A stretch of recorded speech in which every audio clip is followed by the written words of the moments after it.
up, Straight Talk Society? This is your host, Trevor, and I'm back with another episode of Straight Talk with Trevor. Because the ladies from Pour Your Heart Out no will topic be over is here off to limits. join the panel. Plus, but it's a must, you gon' respect this. Plus, your nuts will touch the dust, you try to check this. You ain't The insane. MMA brothers, Bones and Zay, have pre and post shows to the MMA shows, and I am your host, Mr. Straight Talk, the man with the greatest beard on YouTube. Oh, I love throwing that in there. Real quick, I am back on Facebook. I guess they took me out of jail. I was able to connect the channel back. Those of you on Facebook, make sure and hit that like, share, and subscribe button. Man Talk Monday. This is the flagship show of the Straight Talk Society. This is the show that you're going to get all your, drama topics. This is a show that you may get your arguments. This is a show where we're going to talk about not one specific thing, but we dabble around the world of pop culture and the men just banter about it. So that's what this show is. But if this show isn't for you, and I don't know why it wouldn't be, but we also have other shows. The highly acclaimed Tape Fist Politics, Vancat, Mike, MD, and Ricardo do such a fantastic job with that. That's every Tuesday at 6 o'clock. Hey, if that doesn't fancy your boat, then be sure to tune into Wrestling with Reality. Today we have the return of Straight Talk Therapy Sessions with the one and only Dr. Mia. So y'all be sure and tune into that. So tonight we have a fantastic show tonight, the Straight Talk Society. We will not go over that 2.5 hour mark. So Mike, you ain't got no shirt on, right? I never have clothes on, bro. But I'm saying you like right on the like crazy. My bad. I don't like clothes, bro. Anybody that knows me, my crazy.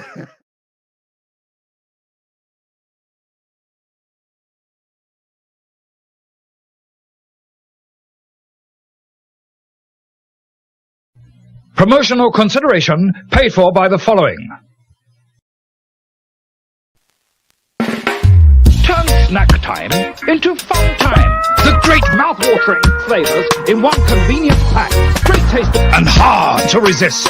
All natural flavored mouth-watering. New great taste roll. The new champion of curable flavors. Eat. Yeah, man, take my glory when me creating myself and the Jesus.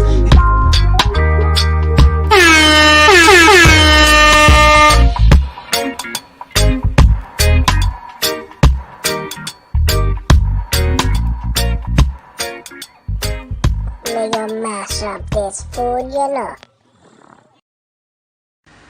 Yeah, about to have me some Dr. What the What the heck? What the heck? I had my mouth. What the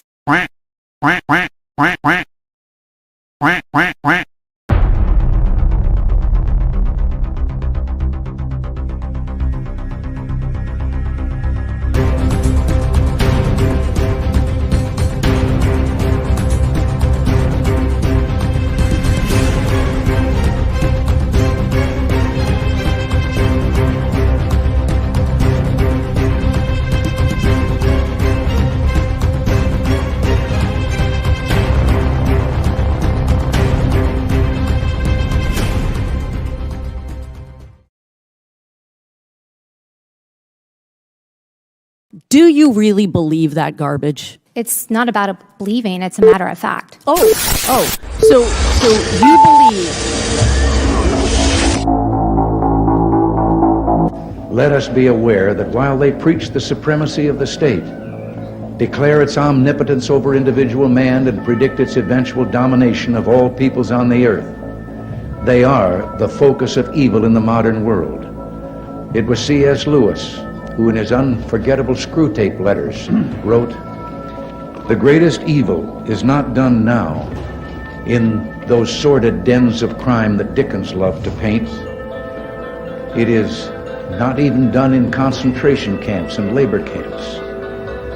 In those we see its final result, but it is conceived and ordered, moved, seconded, carried, and minuted in clear, carpeted, warmed, and well-lighted offices by quiet men with white collars and cut fingernails and smooth-shaven cheeks who do not need to raise their voice. But because these quiet men do not raise their voices, because they sometimes speak in soothing tones of brotherhood and peace, because like other dictators before them, they're always making their final territorial demand, some would have us accept them at their word and accommodate ourselves to their aggressive impulses. But if history teaches anything, it teaches that simple-minded appeasement or wishful thinking about our adversaries is folly. It means the betrayal of our past, the squandering of our freedom. So I urge you to speak out against those who would place the United States in a position of military and moral inferiority.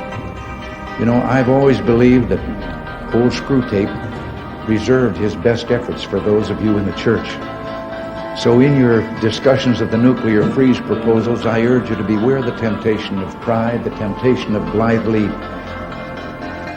declaring yourselves above it all, and label both sides equally at fault, to ignore the facts of history and the aggressive impulses of an evil empire, to simply call the arms race a giant misunderstanding, and thereby remove yourself from the struggle between right and wrong and good and evil.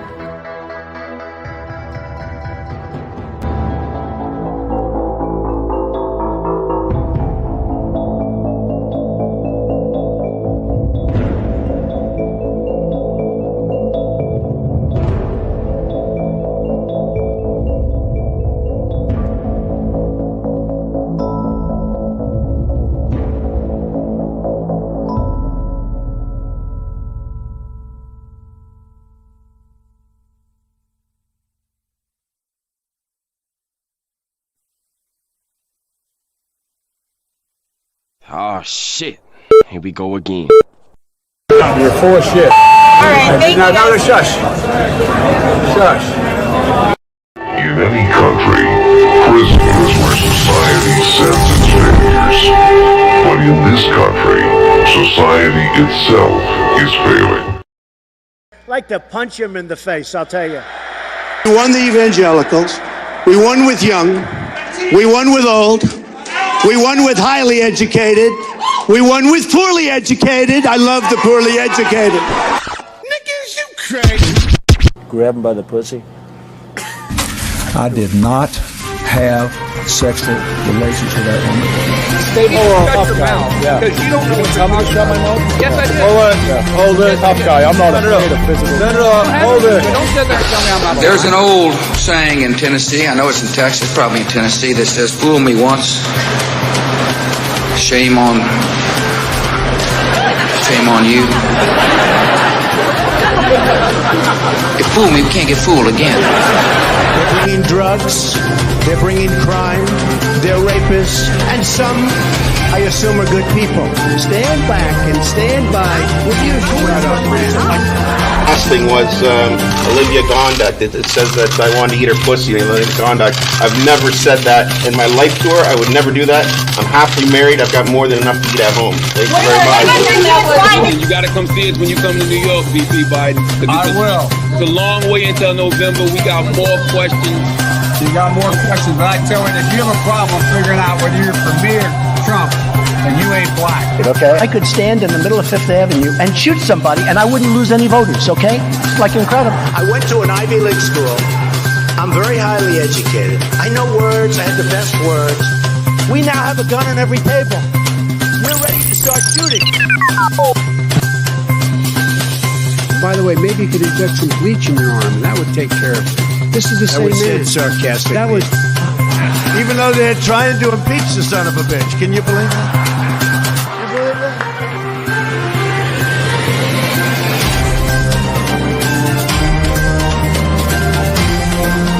That's enough. Put down the mic. Mr. President, are you worried about indictments coming down in this investigation? Punch him in the face, I'll tell you. If I may ask one other question, are you worried? That's enough. That's enough. Mr. President, I was going to ask one other. I don't want reality. I'm asking the question: which one is better? That's exactly what it is. Got it on tape. What a stupid son of a bitch.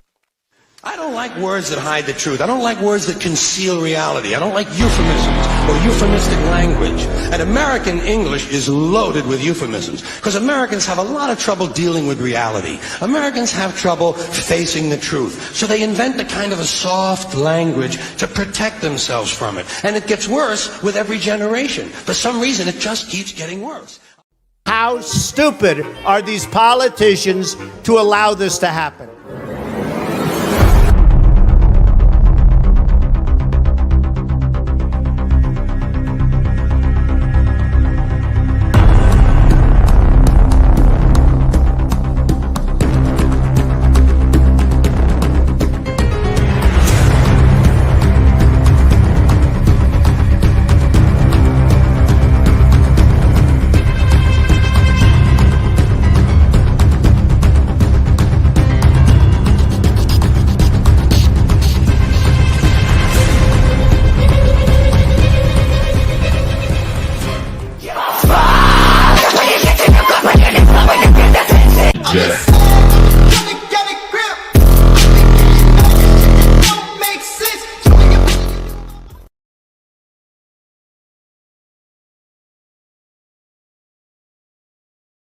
All right.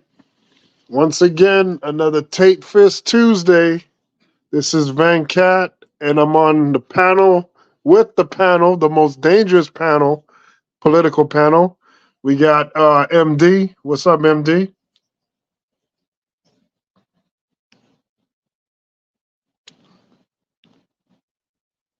MD? Uh-oh. Mic check. Mic check.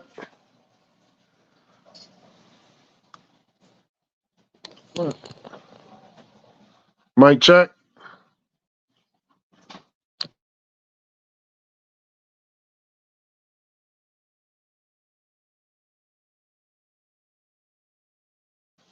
Hey, Ricardo, can you hear me? I can hear you quite well, sir. I guess MD's just not here then, I guess. All right, so we'll come back to MD. How you doing, Ricardo? Quite well. Hey, my bad. Sorry. Can you hear me now? I'm sorry. Peace, peace, y'all. Peace. I thought I was messing up like last week. No, I was switching my audio. That's my fault. All right, no problem. No problem. This is episode 8 tonight on Tape Fist Politics. And we got a lot to go on, a lot to cover tonight.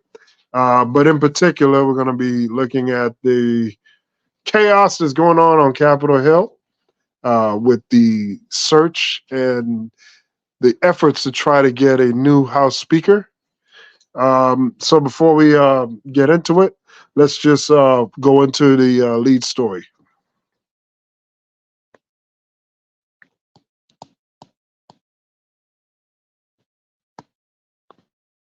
This morning, efforts to find a new House Speaker continue as Congress heads into its 13th day without one. Over the weekend, Ohio Representative Jim Jordan failed to receive the necessary 217 votes to secure his nomination as the next Speaker. As of last Friday, more than 50 Republicans still oppose supporting him. The drama on Capitol Hill. House Republicans are expected to hold a candidate forum tomorrow as a number of new names are now in the mix to be the next Speaker of the House. ABC's M. Wynn is joining us now from Capitol Hill with the latest. M, good morning. What's next here?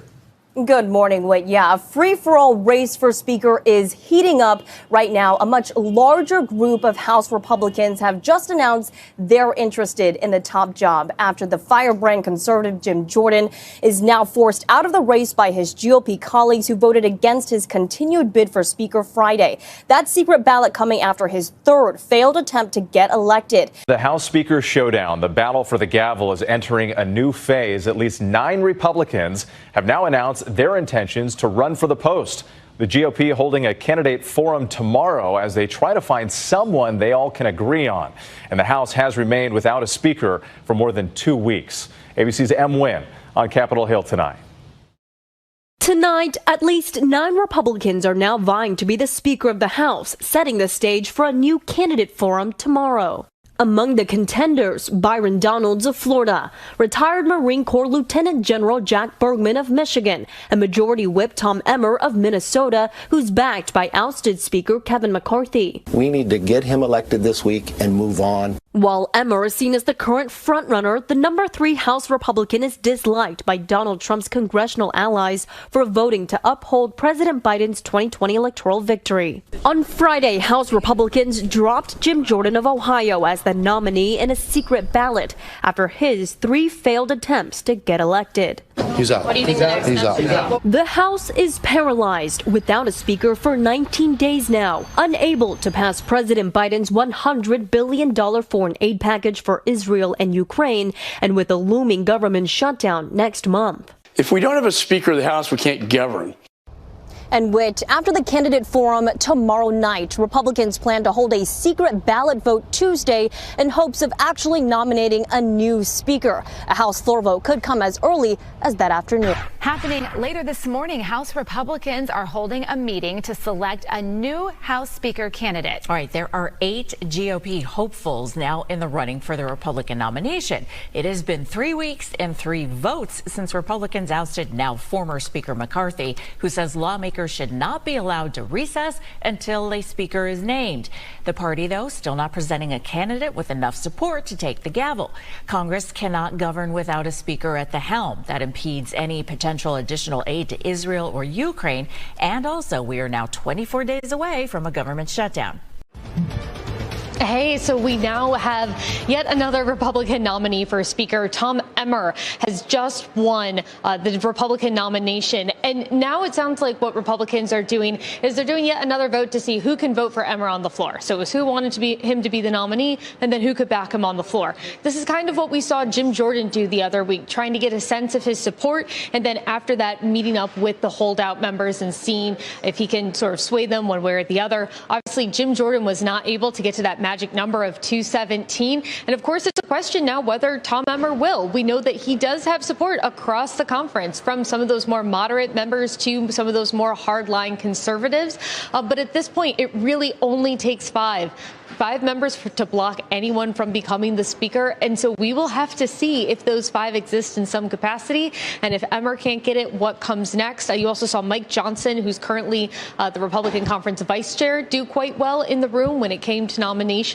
But I think at this point, a lot of members have fatigue. A lot of them have been telling us how tired they are and how much they just want to wrap the speaker vote up this week. So unclear whether we'll see a floor vote today. But at this point, we can say that Tom Emmer is going to be the nominee going forward. Right now, this buffoonery, this chaos is really hurting their chances, for the upcoming election cycle.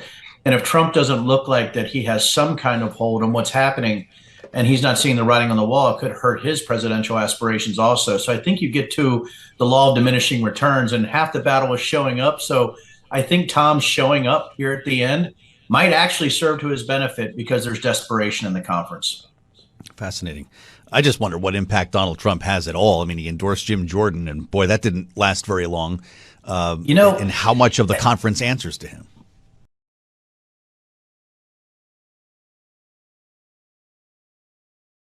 Okay, so there we have a little briefing on the drama that's been going on in the House, looking for a House Speaker. So I'll go to the panel. We'll start with MD. What are our thoughts on the constant struggle to find a new House Speaker? Yeah, man, the Republican Party unraveling, amongst our very eyes, man. And hell, all that what you just played was null and void because Tom Emmer he dropped out. So all that don't even make sense. You know what I mean? So I know. I mean, you can't keep up with it. It's just like it just keeps. Oh Lord. Yeah. So, Go ahead, So yeah, you're absolutely right, man. It's unraveling. Now this can play out 2 ways. Either we could see the total annihilation of the GOP as having any type of pull amongst the people, or we can see this galvanizing. And I'm gonna go ahead and say it. We can see this galvanize the MAGA populace even more as to why they feel as we should have this America First Freedom Caucus type establishment within the House and Senate. it could go one or two ways. As of right now, I'm leaning more toward the whole Republican Party unraveling because you just had Jim Jordan, the person that stood on his square when the whole J6 and the stop the steal thing happened. You know, he stood up for it and he still lost. You know what I'm saying? So it's tough, man. It's tough. I always continue to say it. Conservatism is dying. And I'll wrap up with that. It's hard for me to see a rallying cry from incompetence. Like, how can you rally with incompetence? I don't know. What are your thoughts, Ricardo? It's another Kobaki theater playing out right in front of the American public's eyes. It's just like this. This is what, going into the third week now, we still cannot pick the third most covenant position in all of the United States of America. What are we doing? This is just dragging. It's getting ridiculous, and you're heading into an election year, and you have a looming government shutdown that's more than likely going to happen. I pray to God it doesn't, but so far, because of the class that came in for the conservative side, cannot get their act together. We're looking like this is going to be playing out. Look, the sad part about all of this is the next House Speaker will more than likely inherit a mountain of work that will threaten the stability of the speakership before it even begins. So whosoever gets this covenant job will have a whole heap of work and a whole bunch of things that's going to be hitting them left, right, and center, whosoever it is. I just hope they pick a competent person, not just a populist one, but a competent person that knows what they're doing. That's all I ask. I don't want somebody that's just going to be in there, that's just going to be a free, willy-nilly, I'm going to go along with the MAGA group, or I'm going to go along with this group. Know how to be, that have a spine. That's all I care about at this point. The country is more so important to me than all y'all stupid hidden agendas that you have going on. Again, politics is very corrupted, but put the country first. That's all I ask. Because at this point, who are they? If what's name dropped out today, then who are they going to pick next? And I it's getting very stale at this point. Just pick somebody. That's all I ask. So, I mean, their MO, the Republican Party in general, especially this modern, current time period with the Republican Party, we don't see that. We don't see, like, okay, let's make some practical, reasonable, steady, balanced decisions. It's always way out left field, way out, just out there, just who is the nuttiest, who is the most polarizing. And that's what politics has been for the right. That's what politics has been for the GOP. It's just the most sensational, the most, out there candidates that really cannot move the middle or parts of the left that are, kind of like right-leaning people. You'll never get those people because the party's just bonkers with these weird candidates, and specifically with the MAGA Republicans, because they essentially have been costing Republicans ample opportunities in the last several years, especially the 2022 midterm. Right. They've cost them since Donald Trump in 2016 won, that was it. Every year after that, every little election that happened that was centered around him, endorsements and whatnot, in large part, he's been losing and has lost. So they haven't done much winning at all, if any. And in the process, the people that they're putting in are so incompetent. And now the incompetency is being on full display. And, we're going to get into some things in the show, but, you can lie and manipulate and play the political theater and do all that nonsense. But at a certain point, it's going to catch up, and there's going to be a price to pay. So you may get away with it to, a few times, but at a certain point, it's going to catch up. And in politics, you start to get a stink on you. So that's one of the things that was told to Obama. Like he said, well, I'm too young. Maybe I should put in a few more years in the Senate and then try to make a run. They're like, hey, you do that, you're gonna mess your whole chances up because you're building a record and you're making people know who you are too much, and you could have all this negative and positive and just go straight full into it without, much of that baggage that most politicians earn over a period of time. So I don't know. We got to see what happens, but it's very sad right now.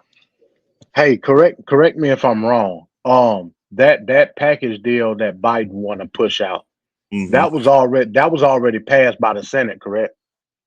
I believe so. I believe I think this was just prior to or just on the precipice of the bombings or the attacks that weekend. Right.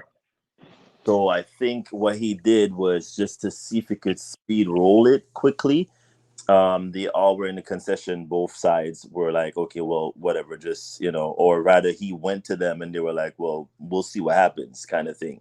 Because who is going to refuse to send out aid to Israel at this point? They can't, neither side can afford to lose that ally in Israel. So I guess in his way, it was like, okay, well, this is going to be one of the one-ups I could get everybody on my side to do the concession. But with that being stated, you still have Mr. Hey, I'm over here, Ukraine. Like, you need to hurry up and watch out for us because we still over here and Russia's still attacking us. But the media is not focusing on that right now. The media is like, as you know, the media is very fickle. They went straight to Israel and Hamas, and this is where we're at. Right. Yeah. I just wanted to mention that because, like I said, these bills gonna start getting bogged down, and like I said, with what's going on internationally right now, they gonna be between a rock and a hard place. So it's gonna be interesting to see. Hey, but I guess whichever side you want to look at it as, it may be a positive for Byron Donalds because he still got a shot. So who knows? We'll see. We'll see. But I mean, again, if who is still not joining the debates, is it fair for him to still, join on at this point? I mean, you still, it's part of your resume. You have to do debates. You have to give the American people a taste of, even though you've done it before, we still want to see what you're capable of doing. Because from what I've heard last night, he went on a ranting rampage and he was so incoherent and all over the place beyond senile, and he was just about this close to how Biden speaks, according to a couple of observers. This is coming from the conservative side, by the way, hard-winging conservatives that were complaining on media TV this morning, saying, what are you talking about? Like, you just kept going on. You not only you misplaced and said the wrong thing about a couple of leaders, I think one from Turkey and the other from another country, mixed them up. Yeah. And like, what are you talking about? So his age is beginning to show. So whether he thinks the MAGA crowd is going to push him to get into the top covenant role, and you not doing your actual resume building, doing the actual debates, I don't know if that's going to help him. To be perfectly honest, I did call this from last year. I'm like, your age is going to eventually show up for you. So you using the Biden, what did they call him? Brandon and all this crap. That eventually is going to catch on to you because you're within the same age bracket as he is. Even though you think you're younger, you're still in the age group that he is in. So we'll see. I don't know. It's kind of toss up there for me, MD. Yeah, and Trump,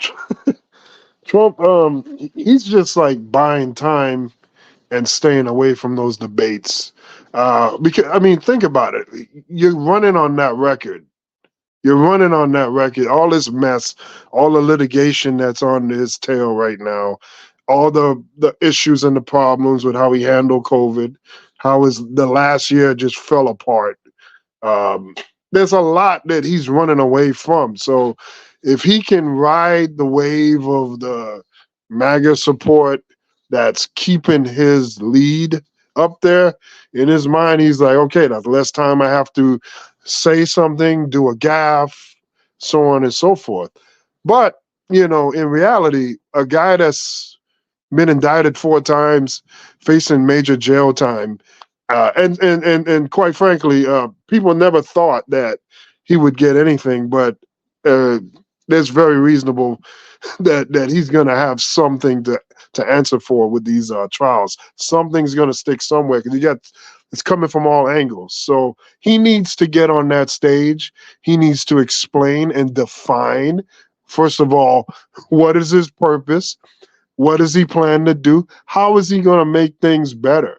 Because since 2016 up to now, you just see, first of all, since Donald Trump took office, we've had a huge spike in hate crimes. And that didn't come out of the blue. His campaign started with hate. So we're saying that if he gets prosecuted, if he gets any type of jail time or anything, go to prison or whatever, that it's just going to rip the country apart and we're going to have all these problems. But I mean, the president sets the tone for the country, and his tone he has to answer for. So he needs to get on that stage and he needs to explain to himself. He needs to explain to people that may have been supporters at one time and dropped off. And there are plenty of them that did that. So it'll be interesting to see if at some point he'll break down and enter the debates. Do you see that happening, MD? Because at this particular point, I'm willing to give him an opportunity to, present his case to me as an independent voter. If you're going to wing it by saying that you're not going to do the debates, that's a problem for me. You don't get special, you don't get a special treatment because you were once president. You still have to go out there and you still have to show me your resume. And as an independent voter, if he's not willing to do that and just coast through, that's not going to buy it for me. And I feel like other independent voters are going to tell him the same thing. Either you show up at the debates like Christie and everybody else is saying, show them, we know how you are already. You see, that's the thing. We know how he is. But at the same length and breath, because you have litigation cases, does not exclude you from doing your actual, your due diligence of doing your debates. And if you can't do that, and you're going to wait until the last minute to show up at one debate, I'm sorry, but you need to be kicked out. Fair and square. That's how I look at it. Hey, I agree, man. I agree. But like I said, the populace that is MAGA, and according to, all the polls and the data that's beginning put out, that's why he, I'm going off of what he's talking about. Mm-hmm. That's why he's saying that, he really doesn't need to debate because in his eyes, he a clear shot anyway. You got it. And yeah. I mean, but you can say that on both sides. You know what I mean? And me personally, I would argue that it's even worse on the Democratic side because it's the establishment of the DNC, right? That's not allowing to debates on that side. So right. It's basically saying, hey, look, Biden is our guy. I don't care what nobody else say. That's who we going behind. So therefore, we're not even going to have no debate. They're not even going to entertain to me. That's worse. You know what I mean? Yeah, I agree with that. I can't even argue with that with MD. I mean, it's frustrating. It's frustrating. We got two old white guys, and that's the choice right there. We're running back 2020, and it's like, wow. It's no need to run back 2020, but I don't know. I mean, Donald Trump. I just don't know. Okay, so he's the guy that's always said how, all these polls, I don't believe in these polls because usually it's a negative poll. When he was running against Hillary, it was a lot of polls saying how Hillary was pretty much guaranteed to win. And after the election, he pointed to those polls being nonsense and whatnot. But now he's holding these particular polls to his chest. And I just find the irony in that because, at a certain point right now, we feel like, oh, Biden is not getting the proper press and push because a lot of people feel he's too old, he's too problematic for the ticket. And it's like he's just already doing a victory lap. And a lot can change, and I just don't think he's coming from a position of power. I don't care how people try to spin this. You can't have all these lawsuits and possible jail time you're facing and think that that's a position of strength. To try to sell himself as the modern day Mandela, it's just crazy, man. Like it's crazy to me. But the part is that I've encountered a lot of MAGA people on a daily basis, and their prime conversational piece is that he hasn't been charged with anything, so therefore he should be excused. And I'm saying to myself, what are you talking about? There is literally a mounting case. In fact, Cohen I believe was one of the few people that testified against him today, if not yes. Yeah. So if Cohen was the closest within his circle, was his actual in fact lawyer, if not probably his closest confidant, because he has to speak to someone to then preside or tell him what to do in terms of litigation wise. If he's willing to testify as much as the other people that were accosted not too long ago, who's to say who's not? I'm waiting to see who's going to turn next. Because again, I call this Kobaki Theater. I'm waiting to see who's going to win, who's be willing to take the plea deal and turn against him. Because as soon as they start turning, is when you're going to see the eventual. Oh, I didn't. Because he can't handle certain things, so he starts doing this heel going off left, right, and center over nonsense. So I'm waiting for all of that to play out in a way, and I'm like Mike, where I'm like burn down the establishment because I want to see it just crumble and then start back from scratch. But at the other side of me is like, that is so dangerous because we've seen how it played out, and they're going after most of these J6 people, thank God, but I mean these spineless people that like McCarthy and the rest of them that were in is that will say, oh no, this is an abomination, it goes against the Constitution. Yet you're the same one that showed up at Mar-a-Lago and pictures and doing photo ops when you know goddamn well no one, if you stood for the Constitution, would ever allow these people or him in general to get away with that. That's just, for me, I can't look past that. That's still an election issue for me. And whosoever was saying, oh, but we should let him, like the DeSantis and crew, I still haven't forgiven them either. We can't go after him. Why not? He's not above the law. If Queen Elizabeth was still alive and she broke the law, we would have said the same damn thing too. You are not above the law. You should be prosecuted. No one should get that on preamble. In fact, that was put in the Constitution for that same reason. The president should never get an exclusion where you can kill somebody, something that immoral, and then get away with it. No. If he is guilty, and if the MAGA crowd is saying, oh well, he hasn't been charged with anything and da. No. Then once he's charged, then I want to hear what everybody else has to say, because at that particular point, I don't want to hear the BS. Well, I was gonna say real quick. That's part of the condition of these plea deals that's coming out. That they are obligated to testify against these other co-conspirators. That include Trump. Mm-hmm. You know what I mean? So they really ain't got much of a choice. You know what I mean? Right. Unless they back out of their plea deal, which they won't, because the plea deals are sweet. I seen Jenna Ellis.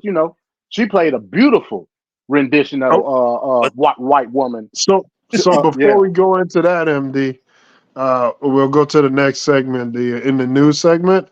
But is there anything else that we wanted to add on to the Republican Speaker House chaos chase for whatever? Anything else? No, that's it, man. Hey, like I said, I predict the shutdown. I think it's gonna happen. I don't see nothing that can alleviate the pressure at this point. So do you think by the end of this week we'll have a House Speaker? No. No. I'm saying this: the government will be shut down come next month. That's what I'm saying. Okay. So close to Thanksgiving and heading into the prime holiday that this country usually celebrates most. I mean, they got to get it together though. This is just come on. This is just what we're supposed to be, the beacon of hope and resilience to other nations looking to us for leadership, and this is what we're doing. Like, we're acting like school kids that can't figure out the most thing. Are you so there should be a price to pay for something like this, and that's squarely on the Republicans' porch. The thing is that voters seem to have bad memory, right? You do. And I mean, my God, look how we look at George Bush right now. This guy's painting, and all of a sudden he's Gandhi. I mean, I don't know how that happened. I don't know how that happened. But so the memory for voters and non-voters especially is like just really bad. So it'll be interesting to see. The election is about a year out. Yep. And if government shutdown happens, I'm sure the families that are connected to government workers and whatnot, they're really going to feel it. So they're going to really know and remember that. But it'll be interesting to see how the general. I mean, look how we handle. I disagree, Bankat. I disagree. Okay, go ahead. I disagree for the same reason that you tout every week, talking about corruption and special interests in the government. You got something. You got something in the House of Representatives. They call them the five families, right? And they all clicked up. Emmer and McCarthy was part of a family. You had Jim Jordan part of a family. That's the reason all of this stuff is going on. They run the House of Representatives like the Godfather, so to speak. You know what I'm saying? Right. And you got all these different cliques that got all these different ideologies and agendas. And if they vote on one, they was talking about Emmer earlier in the closed door voting. He had almost 30 people that voted against him. So clearly he wasn't gonna win. Nope. A vote. And you know what I'm saying? So it was clear.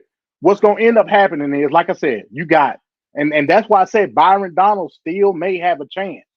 Even though I'm taking into account his age, he's younger. So them white people in Congress can mold and shape him how they want to do. You know what I mean? So he may have a chance still. Will they go for him? I don't know. I don't know either. I don't know. I don't know either, man. It's gonna be interesting to see what happens. All right, so we're gonna go into in the news, what's going on in political news segment. Be right back.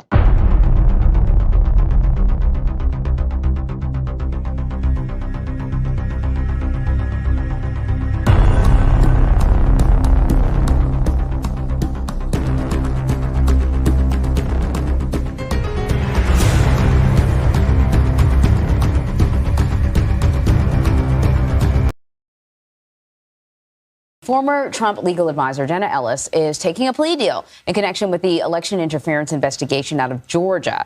She's pleading out to one charge of aiding and abetting false statements and writings. And moments ago, she addressed the court. Let's play that.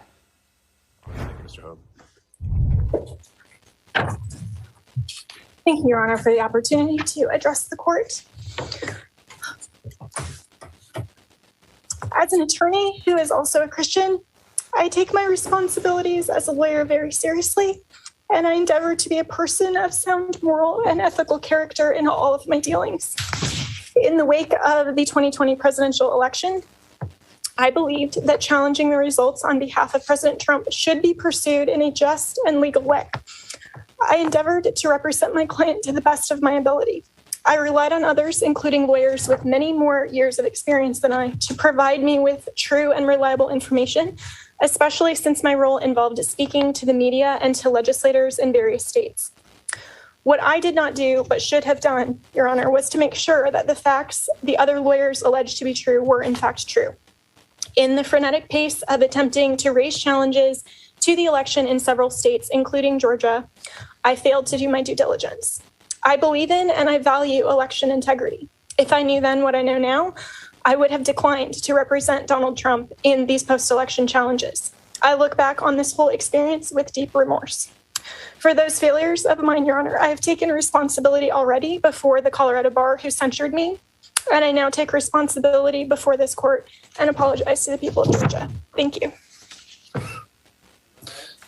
And then thank you, Ms. Ellis. All right, so joining us now with more analysis is CBS News legal contributor Jessica Levinson. I mean, I don't know if I've heard anyone kind of openly say, I made a mistake. Anyone who's sort of been caught up in this Donald Trump stuff. And she mentioned being censured in Colorado. She was, and that was for essentially lying on, she was on Newsmax. She said that, that Nevada, Michigan, Pennsylvania, Wisconsin, and Georgia combined, that we know that the election was stolen from President Trump, and we can prove that. And there was countless lawsuits, and none of that was ever proven. And obviously in Colorado, they concluded that she knew better. So what's your reaction to the plea deal? We have now, in short order, seen 3 of the former president's former attorneys plead guilty. And there's no motivation to accepting a plea deal like looking to the left side, looking to the right side, and seeing that people you worked with are now taking these deals. I think ultimately this is not good for the former president. When you have 3 of your counsels pleading guilty to criminal violations, that becomes more complicated, to say the least. I think Trump wanted a preview of Fani Willis's cases. And now that these plea deals are happening, these cases won't go to trial. He won't see that preview. And so I think that this is good news for the prosecution, and it has to feel rather ominous for the former president.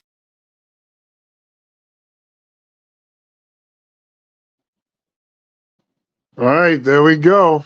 Deal or no deal. What do we think about this this plea deal here, Ricardo?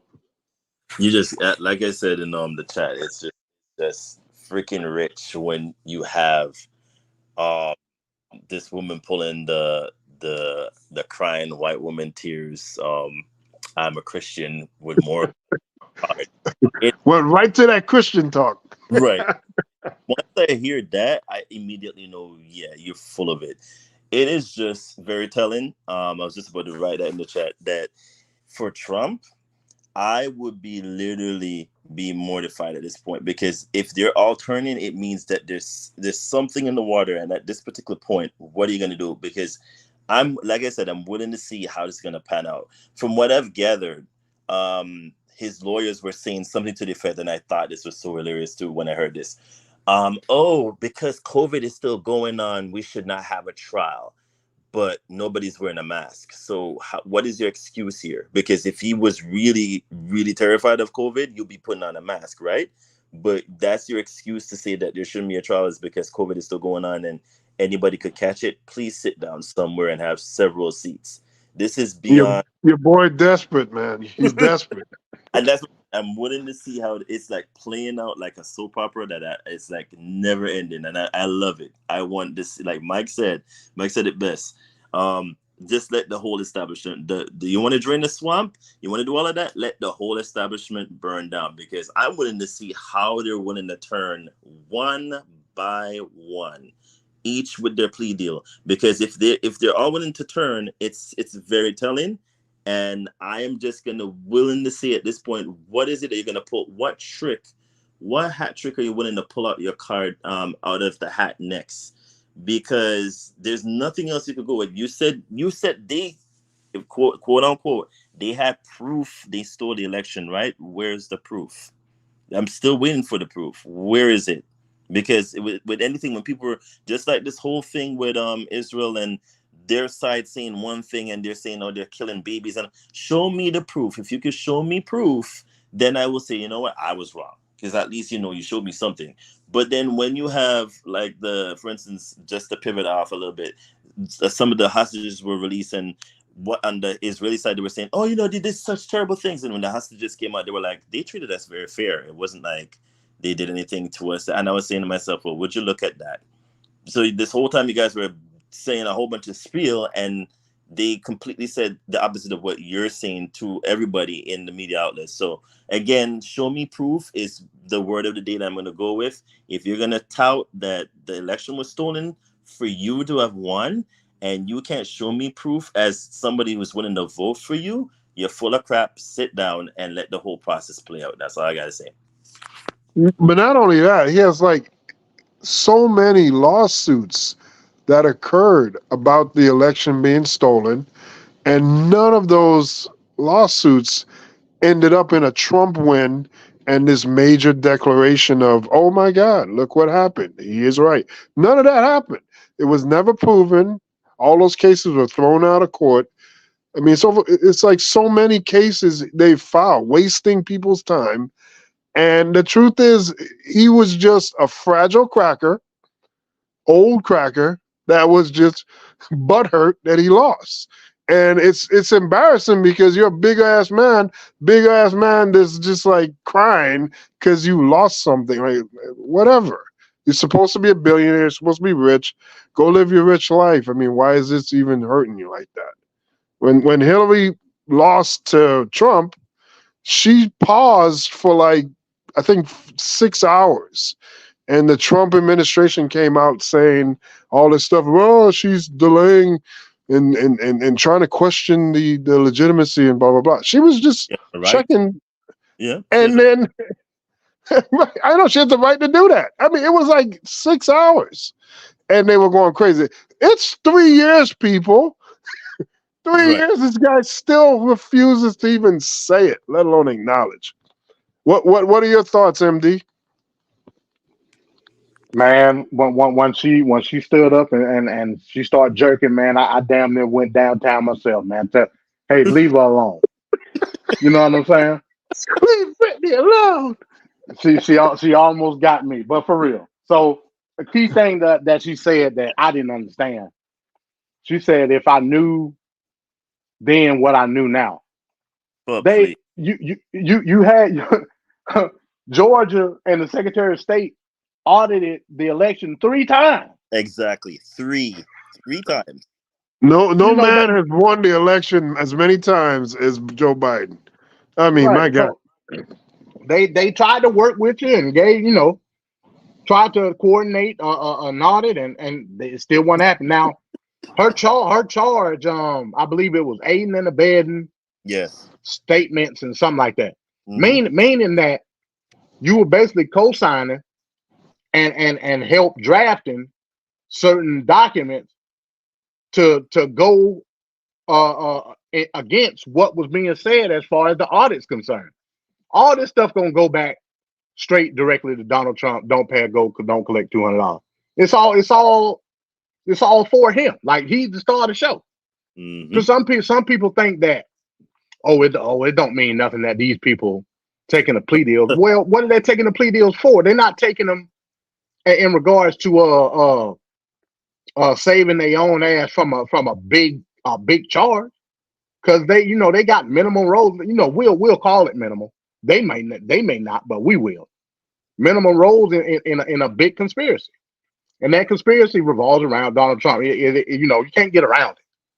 Yep. So what I'm telling you is the fact that they took the plea deal, they then automatically put themselves in the testimony seat against Donald Trump. It's as simple as that.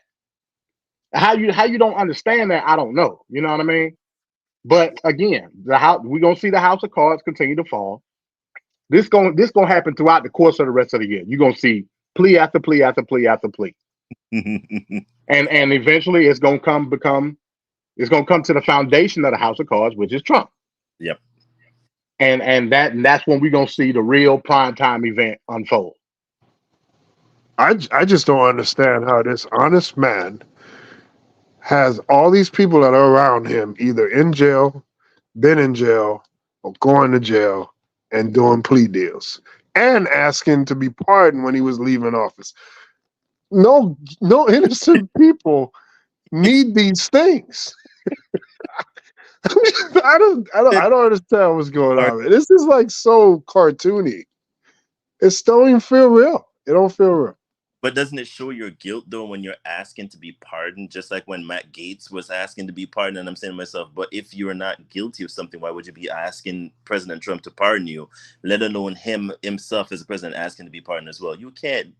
It's so laughable just seeing all this manifest itself, and I'm saying to myself, when is the MAGA side when is it gonna click? Like, it's one thing to follow blindly behind the piper blowing the pipe, and you're not seeing in your head. Like, it took some of the people from J6 to be like completely prosecuted for them to be like, oh my God, this whole time I thought he was gonna come and save me, and he didn't help. Like, he didn't help with none of my funds or my cases. What did you really think he was gonna come and save you? Really, you guys were that blindly dumb and dunce to think this man was gonna come and say, you take your hard working money to then give to his campaign when he says he's a billionaire? My golly gosh, that's one of my friends used to say, you couldn't be that dumb. My mom did not raise me to be taking my hard working money that I worked so hard, blood, sweat, and tears for, to then give a man who claims to say he's a billionaire funds to then help his campaign. He has billions of dollars. Why am I taking my hard working money? But then again, you can't force a donkey or a horse to water. It's just, I mean, come on, ridiculous. But like MD says, at this point, the cards are all, it's like a domino effect. One by one, it's just going to all start tumbling down, and it's just going to all lead to him. I'm curious to see how he's going, if they're going to call upon the kids at this point, like Barbie Trump, Ivana. I want to see all of them. I want to hear all their testimonies, including Kushner, as well, because isn't he supposed to be going to the Middle East to help ease all of this tension that we've seen him raise up? Wasn't that under his watch when he was in the Trump administration? So he's working on it. So all of this, I want to see all of them come to the forefront and give their testimony and see how they're going to help Daddy here, because I want to see if he's going to turn against them or if it's going to be the opposite way around. I'm waiting for that to come to fruition, but that's all I'm waiting on.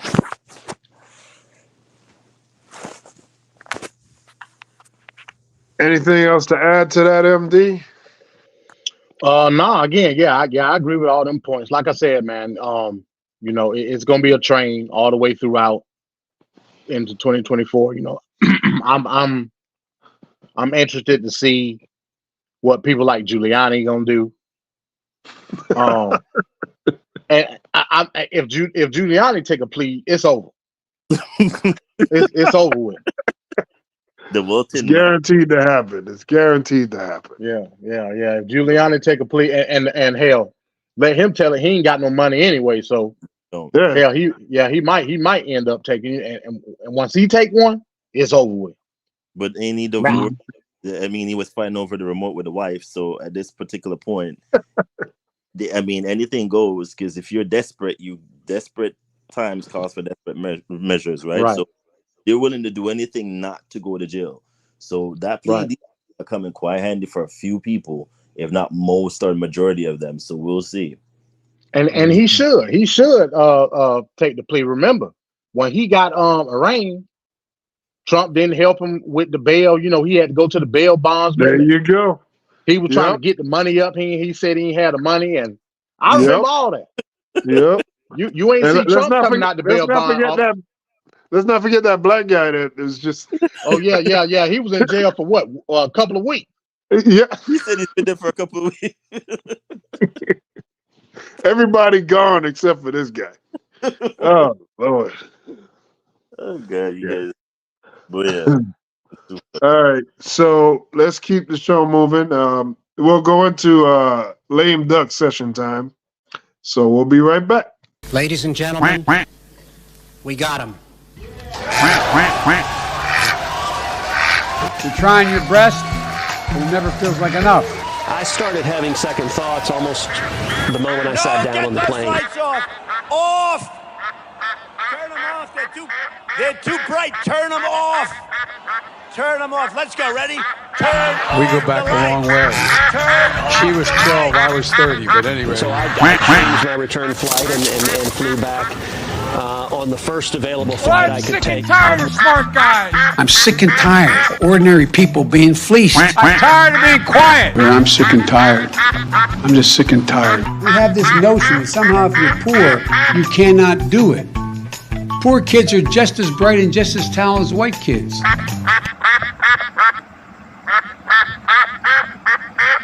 With great power comes great responsibility.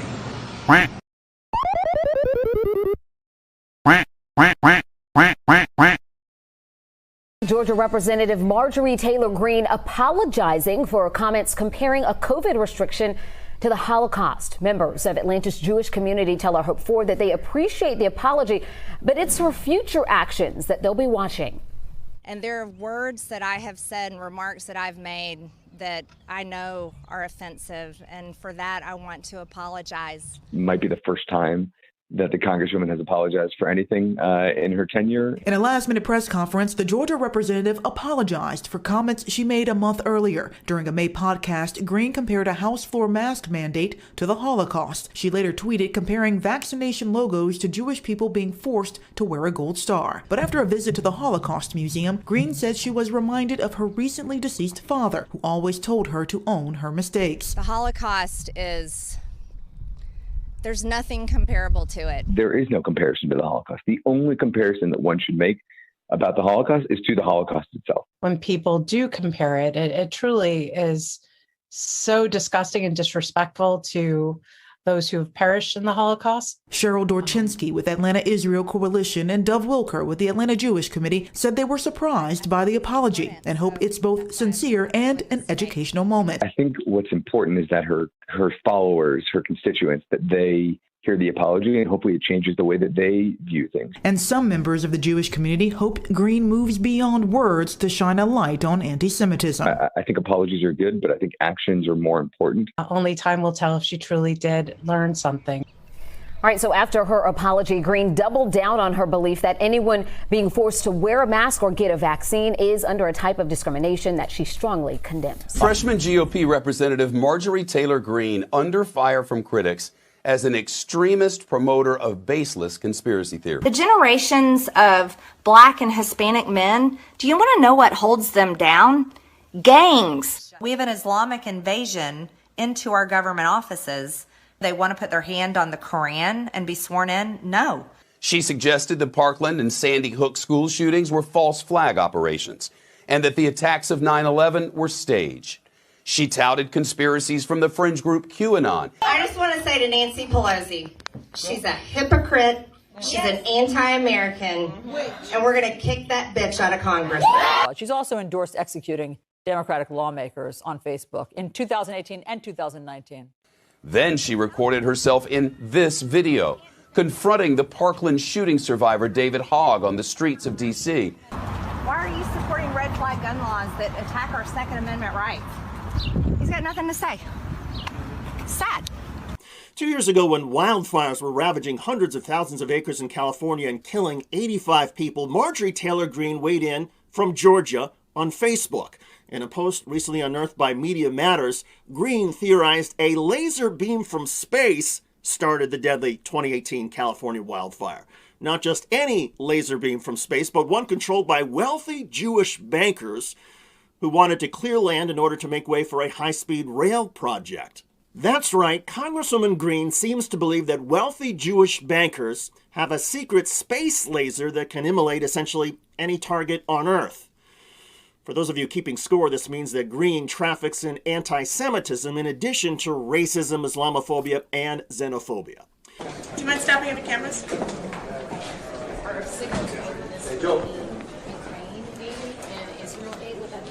Israel has a right to defend themselves, and they're very capable of doing it. I don't think America needs to be engaged. We shouldn't send troops, and we shouldn't get involved. And frankly, I don't think Israel doesn't want us there, and they're handling their affairs themselves. I think the border that we should care about is our United States border, and we have terrorists coming across our own border right now. So after seeing what Hamas did to innocent Israeli citizens, I think that it's time that this town, Washington, D.C., gets serious about securing our border. What do you need to hear from him on Ukraine? Do you need your commitment that you won't bring Ukraine to the I would love to hear a commitment of everyone in Washington for a path to peace and ending war in the country. Thank you.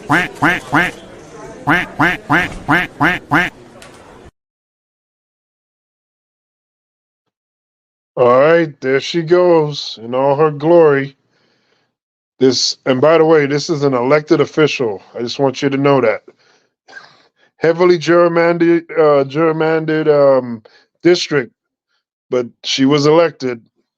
And this is Marjorie Taylor Greene for week number 9, the lame duck. MD, what are our thoughts on Marjorie Taylor Greene here? Yeah, man. Yeah. Old MGT, man.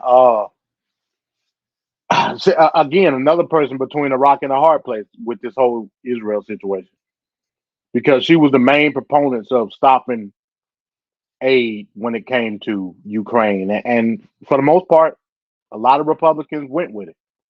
But when it came to Israel, she had a position. And this lets you know that she's so ill-informed that she don't even understand the ideology of her constituents, right? She's so ill-informed that initially she went with the position of not funding Israel. But once you start to get backlash, she hurry up and changed it. That's why that particular story in the front was right on time.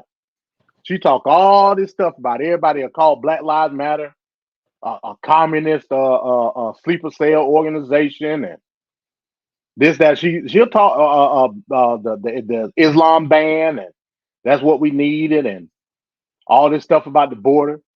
But when she went to the people of the book, that's when all hell broke loose, and she hurried up and went on the Chitlin tour to apologize, just like a good little white person, and kept it pushing.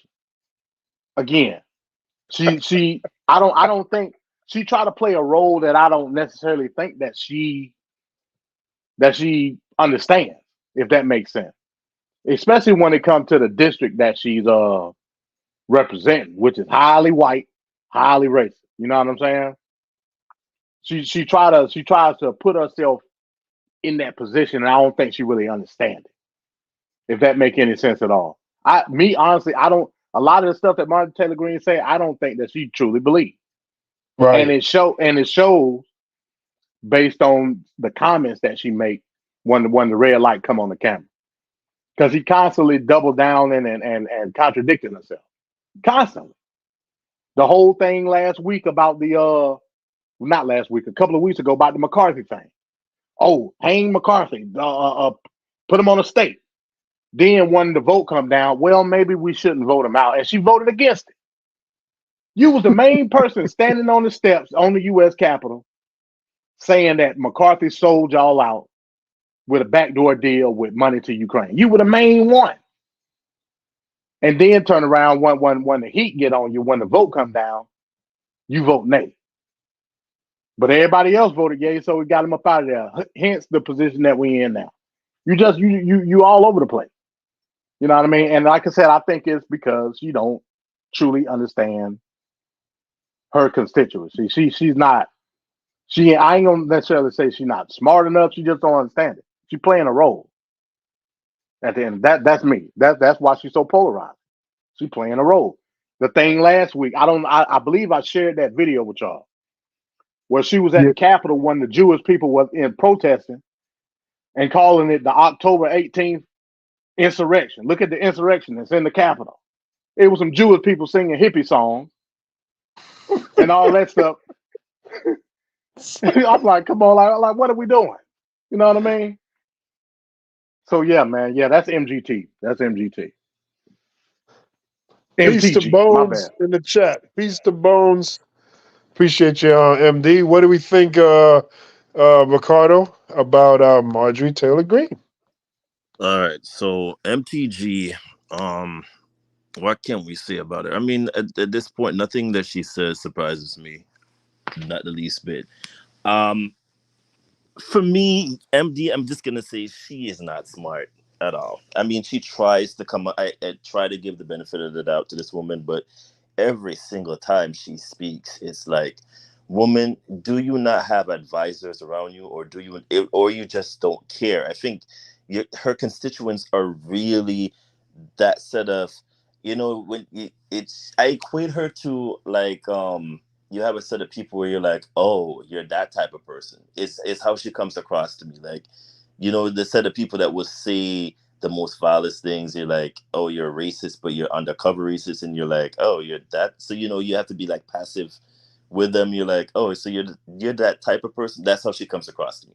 Nothing she says surprises me anymore, but I would implore her to at least do research before you talk. Like, she just says the stupidest things sometimes, and I'm like, Lord, woman, what do you? And then the same thing MD mentioned too, with the McCarthy situation. She was the first one to jump up and tout. Like, I guess she was trying to make herself look like she was significant, important. She was going to do something great.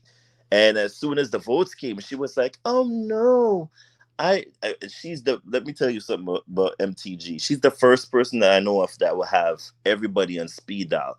I mean, her cell phone has Donald Trump on speed dial. She has McCarthy on speed dial. She has everybody on speed dial. So she has a significant, believe it or not, she does have a significant purpose.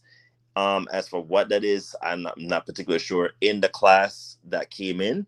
But she really scares me in terms of the group that voted her in, and that's where I'm like, it's kind of like muddled with her.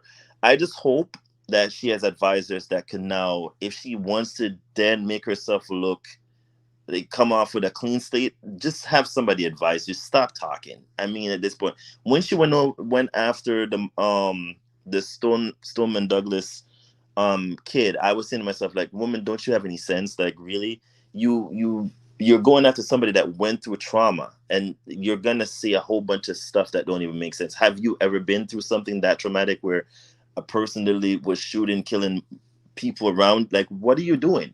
These are the things that I like when people elect people. This is why I want, if there's a part of me, because when I was taking my citizenship to come into to become a citizen of this country, civics is important. I implore every state to at least have civics available for kids growing up or in the school system to learn, because civics is very vital at this particular point. If someone like her can come out of the woodwork and not know what she's talking about politically, it scares me for what is coming up. Civics is very important. I had to learn civics. Everybody who's coming into this country, and MD, you're not really particular about, I shouldn't say that. For the immigrants coming in, if you want to be a citizen of this country, you must learn the civics of how you're going to become a citizen. I think probably I'm more smarter than her when it comes to like anything American history wise, because the things that this woman says, and again, absolute money and absolute power corrupts absolutely. So when she said whatever she said about the Jewish people and whatnot, I knew they were going to come after her, and I knew she was going to change her tune quick, because again, we're in a state of censorship. Now you can't even say anything without them coming after you. So if you're not, again, my stance on anything is show me proof. Hers is just, I'm going to speak spiel. So if she's going to speak and then they're going to come after you, and then you're going to be like, oh, I'm going to change my tune, you are spineless, my girl. So stop talking. Make somebody advise you. Make somebody who is smart and sensible, educated, knows facts, knows history, advise you on what to speak on. In fact, let them have an earpiece, and you carry an earpiece as well, and then you just speak whenever they tell you to speak. Stop talking, MTG. You're not that smart. You are very, very dunce to me. Stop talking. That's all I got to tell her. Just stop speaking. Period. Well, Ricardo, real quick, I would actually disagree if you understood the district that you represent. I know the district you represent. Yeah, is 100% behind Marjorie Taylor Greene. 100%. Lord. So again, that's why I say, maybe that's the part that I'm putting more emphasis on toward the way that she acts, not necessarily the constitutional aptitude that she may have. I'm looking at what district she represents. But that district was heavily gerrymandered, Yeah, it and was. Yeah. they drew the map in a way that she can't lose. Well, because she's the 14th district. Yeah. Either way you write it, it's still gonna be. You know what I'm saying? Because we talk about deep in the mountains, northwest Georgia. Lord. That's the district. Like, go ahead. That district didn't even exist like 6 years ago. It's a Yeah, recent. because a couple of I think she has part of Cherokee County. Now, Cherokee County is considered quote unquote Metro Atlanta. Is it? But they gerrymander it and redline it to a point where it excluded a lot of or not necessarily say exclude, but expand the majority of the white presence within that county. So they wrote it in a way that'll give them advantage. Like I said, again, the way the district is set up, they was gonna have the advantage anyway. We're talking about like Cherokee County. We're talking about Rome, where the great Arn Anderson was born. It ain't no way you can get any type of parity in that district. It ain't no way. And Right. she's representing that district to the fullest extent. You know what I mean? So I know where it's coming from. That's why I say I don't necessarily say that she's stupid in terms of constitutionality or legislative power. She's represent much like Trump does. She's playing a character. Trust me, she would not be this vocal, not this boisterous, if it wasn't for the particular county that she not the county but district that she represents. That she represents. But MD, Maya Angelou said it best. If once somebody shows you who they are, believe them. I believe that this is how she acts. This is how she is 24/7. There's nothing about her that, I mean, she's showed her true colors since she was elected in. But that's scary in terms of that facts that you brought up. What in terms of when she showed her true colors and whatnot, when she got elected in, she still, it's scary. All I'm going to say is, because you're more from Georgia, so you kind of have an idea of the gerrymandering that they've done. I still can't believe that her constituents is part Metro Atlanta, and that's more predominantly more quote unquote more black. So how does her constituents, again, I guess I got to look at it from the statistical point of view. I don't understand how she still got enough votes to then get voted in. But then what do I know? Because I'm not from Georgia. I'm more from Florida. So I would more know about the provisions of Florida. But that's still scary, though, MD. The fact that her constituents have that kind of following that will have her, in terms of inclination-wise, the things that she believed, they believe they're on her side in terms of what she thinks. That's, I don't know. I'm interested to see if she, and more likely she's gonna get elected back in the future. So it wouldn't surprise me. Nothing. Oh yeah. She in my opinion, she's gonna be a lifelong. She's gonna be lifelong in the House. That's my opinion. But is there nobody that can literally kick her out of the position she's in that could really garner? But she runs unopposed a lot of times, right? She doesn't even have an opponent most times, I don't think. I think last election, I don't think she had an opponent. I don't think. Right. That's what I'm saying. Like, she can't lose. Yeah. And like I said, again, the dynamics of the state is changing. The district that she was in was once considered like rural in the mountains, deep mountains. You know what I mean? But the dynamics are changing in the sense of density of these places, not density. Go ahead. No, I was gonna say, are they is it more like it's a deep red in terms of where she's at in the district, or is it turning purple at this point where it's no, it's deep red. It's deep red. Yeah, it's real deep red. Her district is deep red.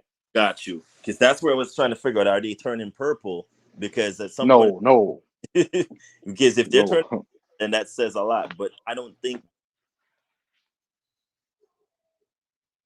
But You know, so I just You went out a little bit, Ricardo. No, we're saying the constituent she's in is deep red, so she would need a strong opposition or an opponent that would probably counteract her. But I just don't see anybody who would be, in a sense, strong enough to really kick her out. We need somebody that would be like in with the aptitude and the smartness to like literally kick her getting elected again. That's the sad part. In terms of how the politics play out, and it's Georgia, I don't see anybody coming in that could really kick her out. No, it's not going to happen. This type of politics is what makes weak candidates, and weak candidates that just stick around forever. And that's why a lot of problems are here. I mean, is this person really possessed the critical thinking that we need to deal with the issues, the complex issues day in and day out in the Congress? No, she's part of the monkey wrench that kind of slows down the system.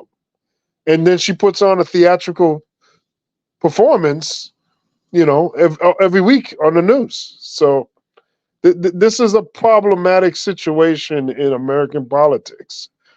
And, until people see it for what it is, there are people that have a vested interest in a Marjorie Taylor Greene. Because they need that type of politician to, kind of like grind everything to a halt. Yeah, you do. Yeah. And she's not even no good looking white woman. That's the definition of butch. Hell, at least Boebert and them look half decent. And Boebert will play with your beat in the theater and stuff. She don't. I can't. You know what I mean? Man. Oh God. Oh man. Okay. Yeah, I can't say anything wrong about what MD just said. So hey, it's all good. All right. Anything else on Marjorie Taylor Greene? No, our that's it. lame duck. No. All right. All right. So what we're going to do now is go into the State of the Union. It's a real sad story here. So we'll be right back.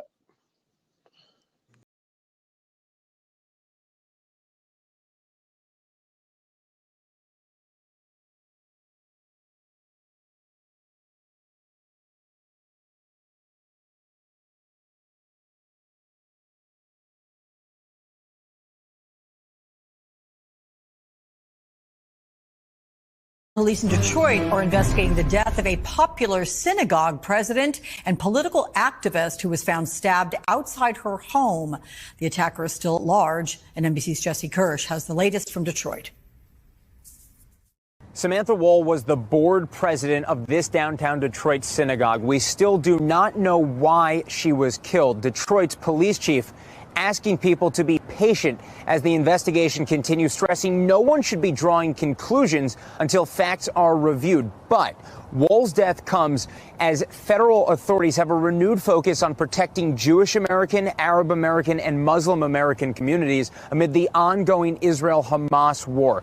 Police say that a female victim was found unresponsive on the ground yesterday and that she was declared dead. Authorities say that investigators discovered a trail of blood leading to the victim's home, and it is believed there she was stabbed multiple times. Michigan's Attorney General says this was Samantha Wohl's, quote, brutal murder. Now, Wohl is being remembered as a kind young leader tied to Democratic politics, and her synagogue wrote, "May her memory be a blessing." The war overseas raising tensions and fears here at home. DHS officials saying the conflict may increase calls for violence in the United States.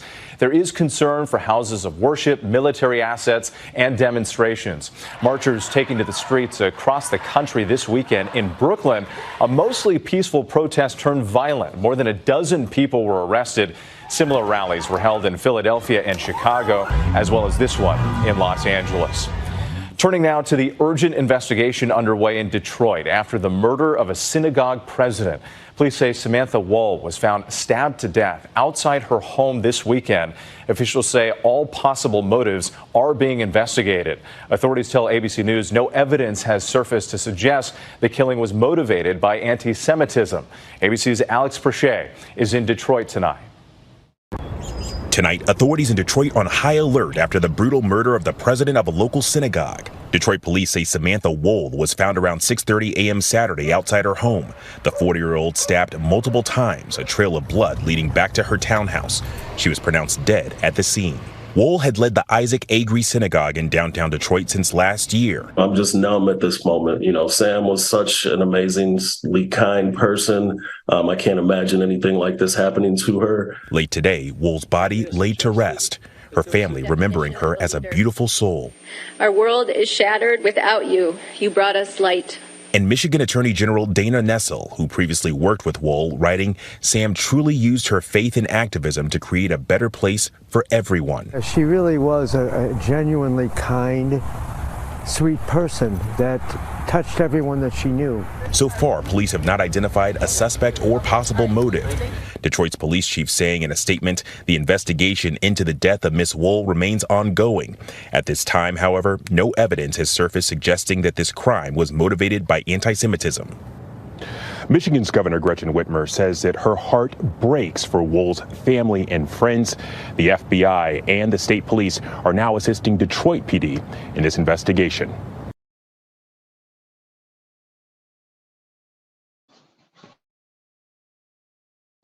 Okay, there we go. Thoughts on the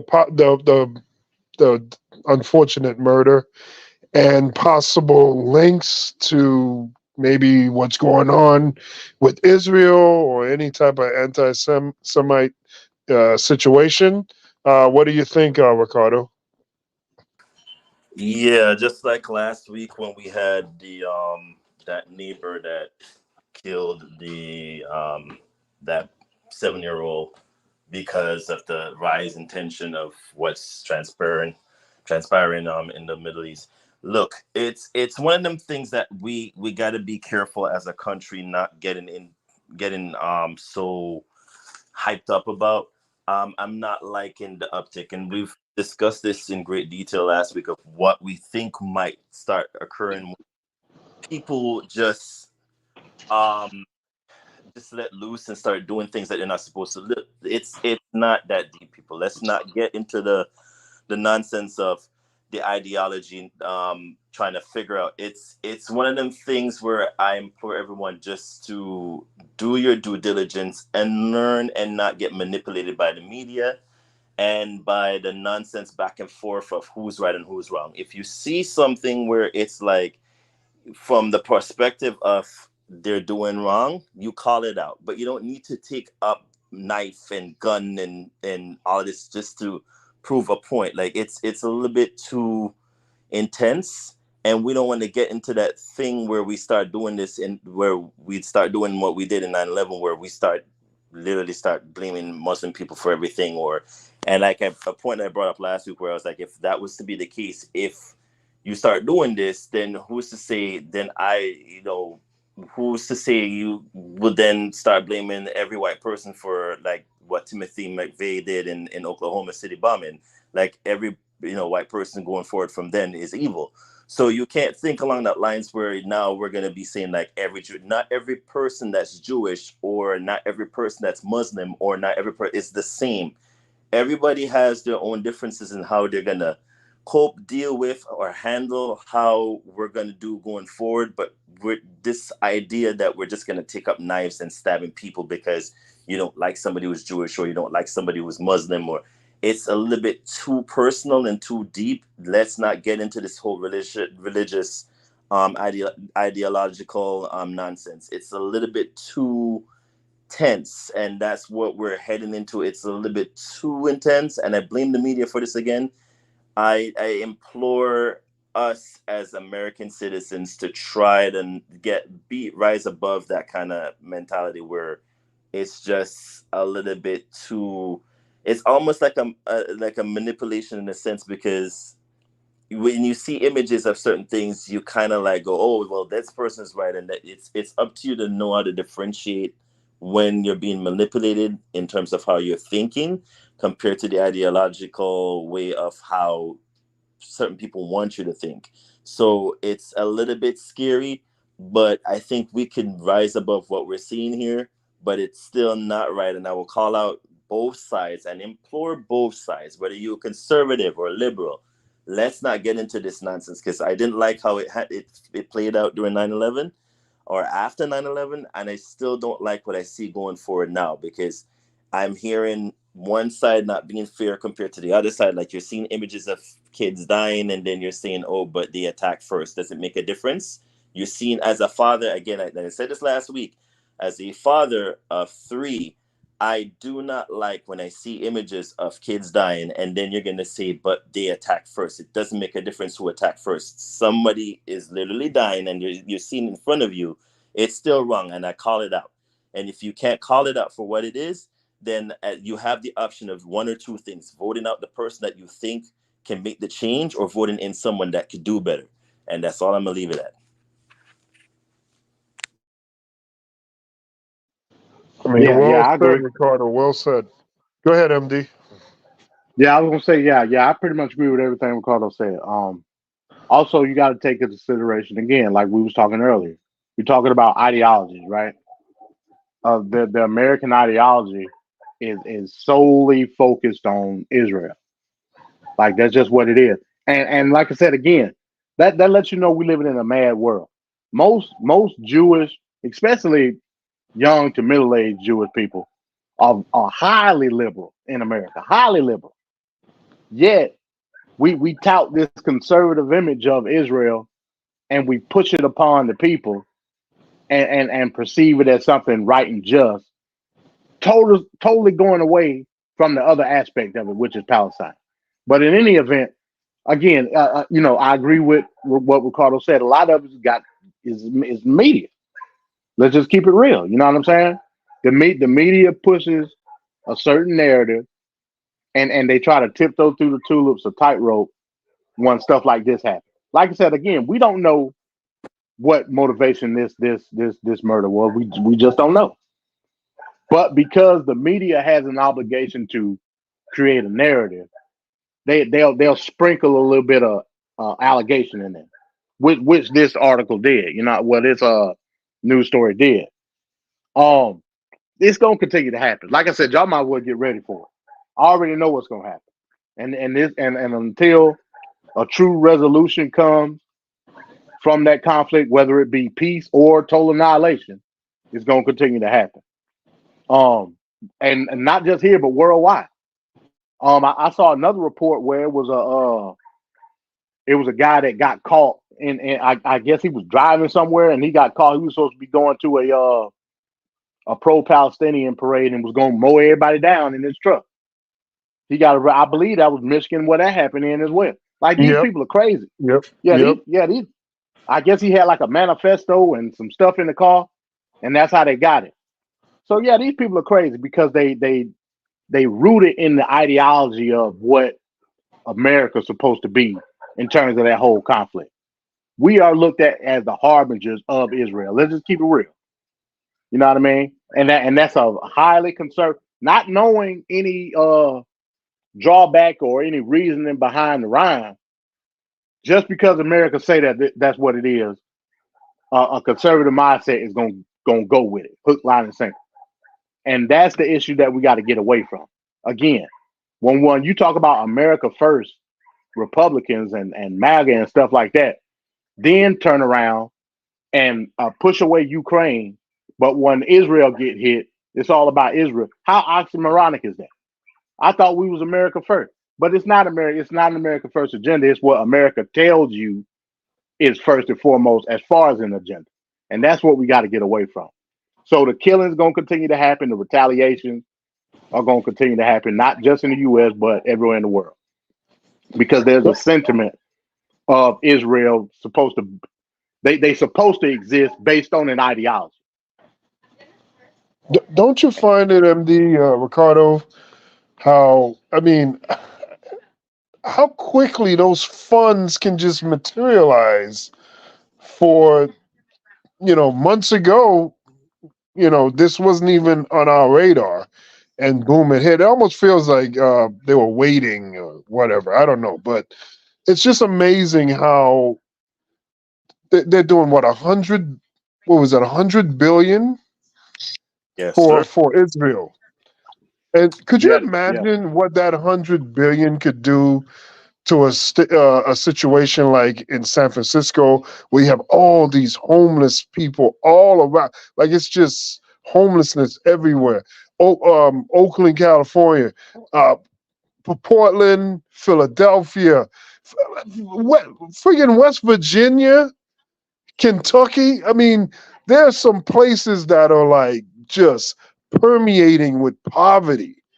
And the fact that those funds just unopposed, just the only thing stopping the money from flying even quicker is the fact that we don't have a House Speaker right now. And it to me, it just says they are very comfortable with the conditions in how a lot, not just black, even, I mean, that's the thing. We get into black, and we know black people get stepped on all the time, but there's also other white people too. There's poor white people, and there's more poor white people than I feel than black poor white people. But it's just, why the hell they just feel very comfortable with that condition, the lack of schools, the lack of books, the lack of resources, the lack of food, the lack of all these things that you need, the basic necessities in life that you need. They're very comfortable with a certain segment of the population having to do without. And if the money was always there, and let's say this Israel thing didn't happen, the money clearly is there to deal with these issues, and they refuse to do that. So I don't know what you I guys think disagree, about Venkat. that. I disagree. We had this discussion last week. Go ahead. Go ahead. And remember what Biden and this was verified by Biden pretty much in that speech. What was that, Thursday? Yeah. He said, and don't quote quote me, but he said that the money that was being sent to Israel. Well, no, he didn't say the money was being sent to Israel. He said we were sending equipment and armaments to Israel. The money was to replenish our stockpiles. You remember him saying that? Right. Go ahead. Yep. Okay. That goes back to what I was telling you last week about how the Federal Reserve works when it comes to the defense budget. Biden is a cunning white man. Basically, what he said was the money that's being appropriated in that emergency budget is to replenish our stock, meaning that the way that the Federal Reserve is going to look at that as being part of the defense budget, i.e., we don't have to pay that money back. So when you say getting the money, where are we getting the money from? They're getting it from the Federal Reserve in terms of a defense allocation. That's different from regular money. So the way he's playing it to increase the federal defense budget. It happens every year. But the defense in order budget to is do that, extremely bloated, MD, I already. agree. You're not gonna get no argument from me. I agree with what you're saying, but I'm just letting you know how they're doing it, and this is how they increase the budget every year. That's all. That's all I wanted to say. So I just want to respond to Trevor there. So I guess I'm socialist when the money goes to Americans in need, but I'm not socialist when it goes overseas. Got it. Yeah, Vank had an American First comment. That's what he is. And what are your thoughts there, Ricardo? I mean, just like we touted like a couple weeks back, capitalism will always be the main thing here when it comes to I think I put in the chat, America is the United States of America, that is the largest predominant Christian country in the world. In terms of the population that we have, I think we have 400 and something million people that live here. And we have to be aligned with Israel. And we look at it, we have no choice. But we're playing the game of brinksmanship here. The enemy of my enemy is my best friend.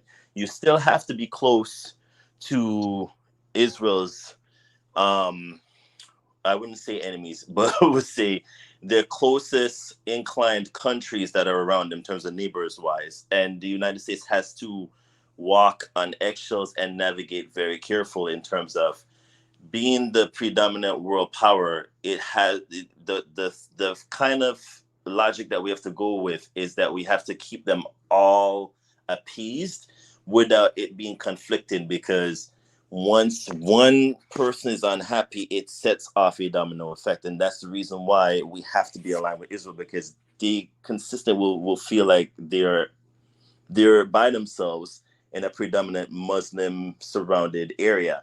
So any way you look at it, we will always be and speaking of we, or speaking as the United States, have to be consistently be meddling in world affairs, because that's what we did. We took over from Great Britain or the United Kingdom and started a certain world dominance, or our industrial way of thinking military wise. So, or is it manifest destiny? You will say, MD. I'm not even sure what the right word is when it comes to the way we think for world alignment. But again, when it comes to Israel and it comes to funds and it's all a capitalistic play. We still need them because they spend the billions of dollars, which comes back into our economy and GDP. So in terms of the Iron Dome, in terms of the military planes that they're using, in terms of the equipment, in terms of the missiles, in terms of all that, it comes from where? Us, the United States. It doesn't come from anywhere else. When they get angry and they feel that they're being hunched out, they're going to go to somebody else, and that's not what the United States want. They want all that money coming to us. So anyway you look at it, we can't separate, we can't move away from them. And I agree with MD. They are more so, a lot of times, I feel like, and I never understood how that notion came into being, is why Israel feel like they're conservative. They're more liberal in terms of how they think. And it's always an issue for me when they always tout the conservative card. You're not really conservative. I'm sorry to interrupt you, Wakota, but isn't it because the leadership is more conservative? That's why people, I mean, but the people don't even like Netanyahu. I get. He's like a dictator at this point, and he always came across as a dictator. He's doing things that they always call out. Like I believe he has an issue. There's a couple of litigation, just like Trump has a lot of litigation cases against him. Netanyahu has the same exact issue. In fact, there was one I remember with his son committing some crime, and it wasn't even like a petty crime. It was a very intense kind of crime, and he pardoned something which he's not supposed to do by their constitution. So anyone who's speaking out as an opposition against him, he finds ways. So he's kind of like, in a way, a dictator if you think about it, and they're not really pleased with it. But at the same length and breath, are they going to go against someone when they're being attacked? They can't then go, oh, you know what I'm saying? Like it's a tough position to be in as a citizen of Israel, not following behind the leader. But at the same time, like I've been saying, if you know your leader is wrong, or anybody that you know of is wrong, and you're in the position to tell them that they're wrong, tell them. I mean, you have a significant obligation to do so. I just find it kind of sad that we're doing this kind of tit for toe nonsense. When it came to Ukraine, we're all all up in arms, and oh my God, Russia is doing all these disgusting things. But then Israel does it, and it's like, we're just gonna wait until. No, call it out for what it is. And I've said this from last week, you know it's bad when China interjects and says, listen, Israel, you can't do that. You can't be doing certain things. It's genocide.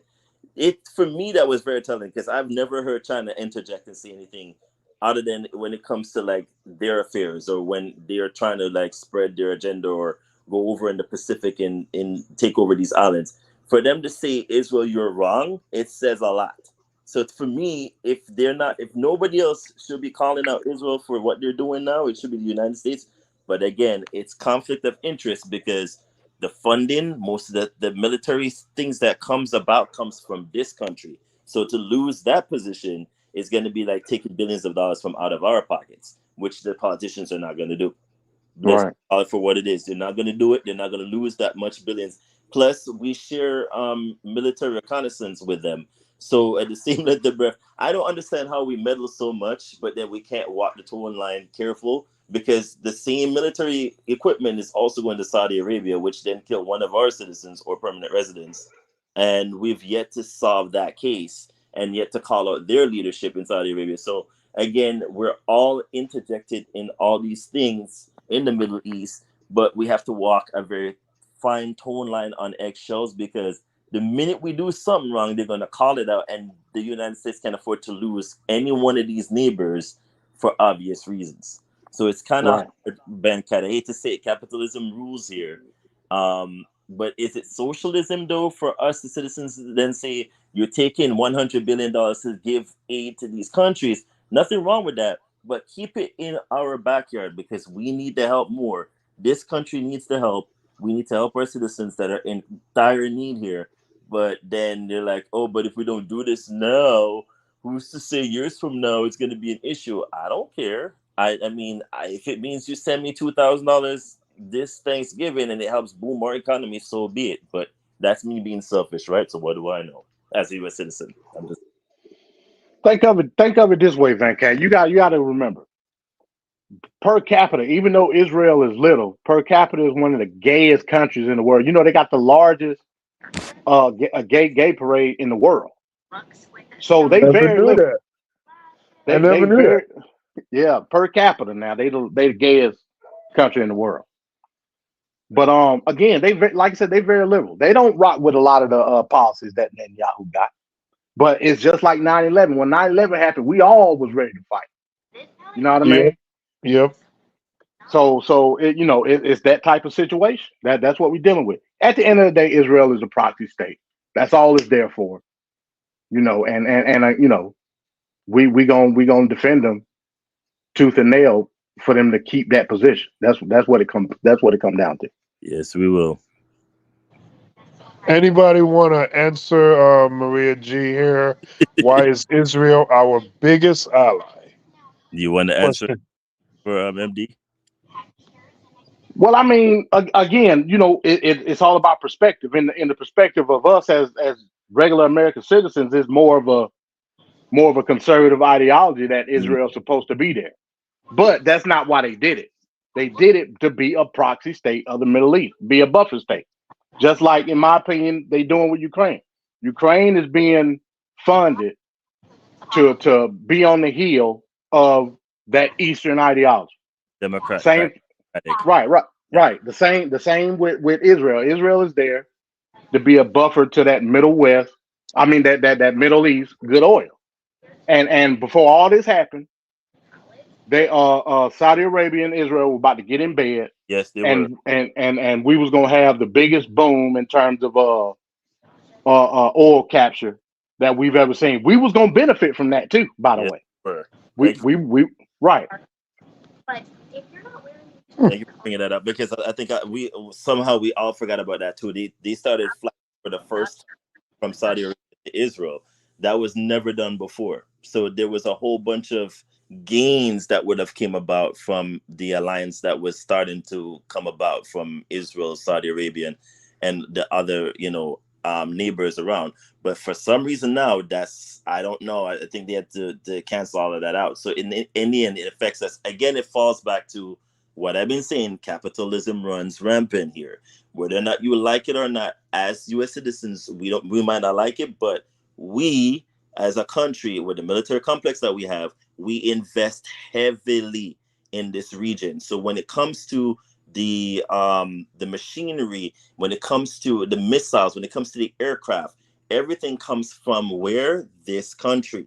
This country cannot afford to lose certain people in terms of beneficial reasons. We can't afford to lose it, because that money then goes to somewhere else. So our economy and GDP is tied to the military complex that we have, but we still fund and assist these countries. The enemy of my enemy is who? My best friend. So the game of brinksmanship will always be in the favor of the United States, because they have to walk a fine tone line of the neighbors, Jordan, We have to walk the fine line of Lebanon, the fine line of everywhere else around that region, Egypt. We still fund everything that they do, but at the same time, losing them will then cost us dearly. So that's why I think, and I'm trying to articulate that in such a way that you understand, Maria G, is that we're in bed or embedded with them so much we can't afford to lose them, period. So as a buffer zone that Israel is, in terms of going in when it was created as a state in 1944, when Great Britain and the other League of Nations decided to create a state for Israel, it was a buffer zone, and they can't afford to lose Israel, because Israel, as it is, feels like it's isolated in a predominantly Muslim region. So whether or not we like it, if they call upon us to be their aid, we have to aid them. That's just how it works. It's just the military complex that we have. It's what we have to do. It sucks, but that's where we're at. This is just how it is. Right. And I right. And I agree with you, Maria. We should change it. And, but because of the interest of certain resources, it's not going to happen. Remember, after World War One, the whole thing with Britain and the colonized Arab states at that particular time, they basically lied to the Palestinians what they did. And that was the sad part. Right. You breaking up, Ricardo.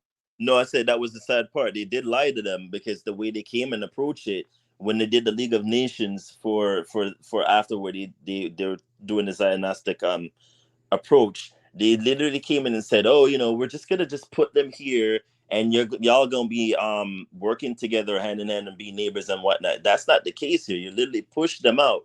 You're starting to push the people that have already settled there for years, and then you created two buffer zones. One is the Gaza Strip, and the other one was the West Bank. So slowly that state started, what Palestine was compared to what it is now, is completely shriveled up. So I don't even know if Palestine is still there in terms of what we see geologically, but is it going to be that much longer? We're seeing the peace going. I don't know. And that's where it comes to the conflict of interest now, because you have Iran, and then you have Lebanon, and then you have Jordan, Egypt. They're not going to sit there and allow Israel to do. It's going to, at some point in time, one's going to have to say, listen, Israel, you're going to have to either stop, or because once they start riling up, it's pretty much, that's a done deal, that there's going to be retaliation, and we don't know what that retaliation is. And we keep hearing Iran every week say your time is coming. I don't know what that means, honestly, but it's a little bit daunting to think what they could do. And Iran is in bed with who? Russia. And then you don't want to get, so it's all an alliance here. And each week we go by, it creates another powder keg situation that I don't want happening. I can't speak for everybody else, but we have to learn from previous wars beforehand, which was how World War I started. It was started by an alliance that then went into something else, and then we have World War II. We don't need World War. We don't. But remember though, Ricardo, the Palestinians helped Britain fight the Ottoman Empire in that same land, helped them fight it. Yeah, they did. They really and did. then you turn around and stab them in the back with the damn the Zionist regime that started the whole thing. Then World War II, it just went downhill. Yeah, history is one heck of a thing. All right. So at this point, we're winding down towards the end of the show. We have one video left, and that is the nightcap video. So we'll get into that right now, and then we'll say our final words at the other end.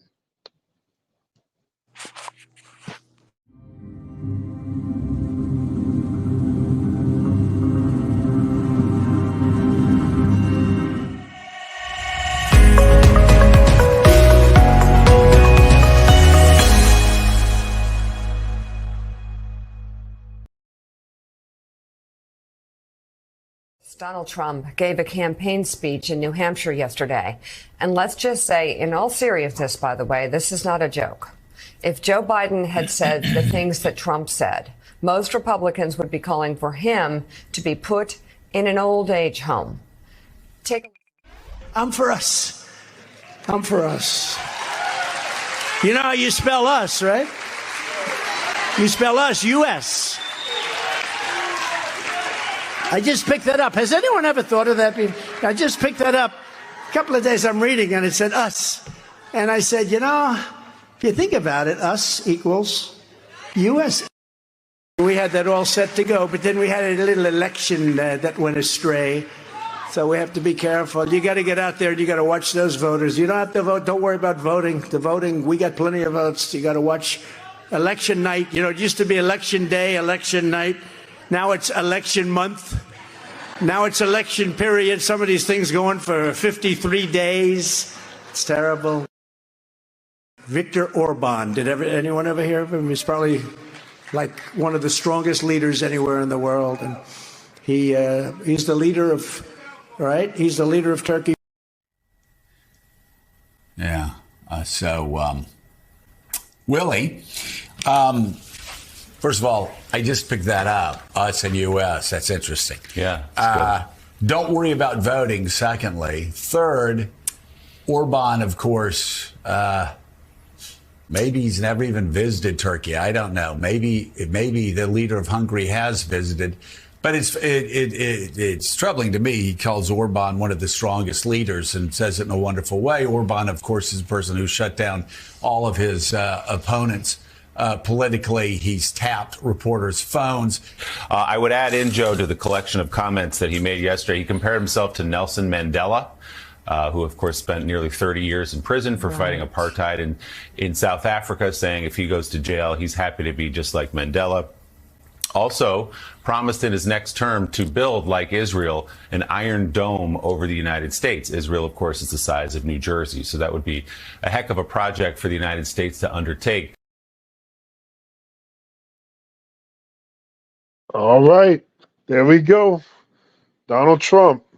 His argument against Biden was the erratic gaffes and old man syndrome, Mr. Magoo. And here we got Donald Trump, pretty much having the same types of issues as he was ragging on Biden for. What are our thoughts on this, MD? And then Ricardo after.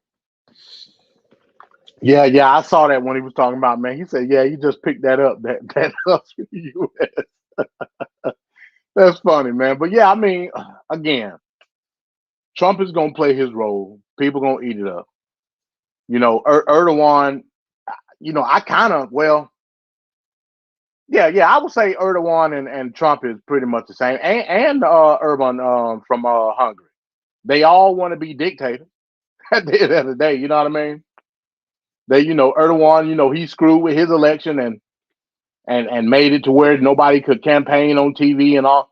Like, I get it. You know what I mean?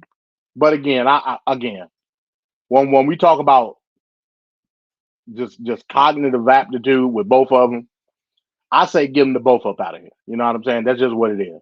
I never thought that we would get to a point where we talking about two damn near 80-year-old people vowing for the presidency of the United States and being serious about it. You know what I'm saying? I mean, but that's established politics at the end of the day. You know what I mean? Until things happen, like I said, once conservatism dies, once liberal bloc establishment dies, then we'll start to see a change. But until then, until we can get these people up out of here, that's what it is.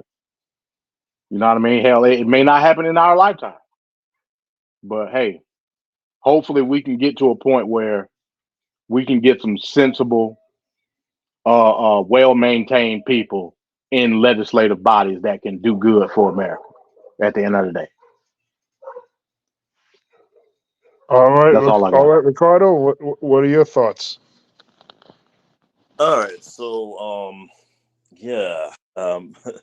Mike is say something in the chat where he's like, you couldn't build a wall, now you're gonna try to build a dome. I say the same thing as well. You trying to build a listen, Trump. Listen, we have NORAD, okay? We don't need and we have tons of ballistic missiles. All as much as the citizens of the United States don't want to believe it. When we started the Cold War, there is a bunch. Even though they claim they got rid of so many, there's still a whole bunch set up all over this damn place. So the airspace over the United States or North America, because it's actually Canada, the United States, that have NORAD in terms of being in Cheyenne, Colorado. There's a ton of things that we have. So we don't really need an Iron Dome per se. It's not.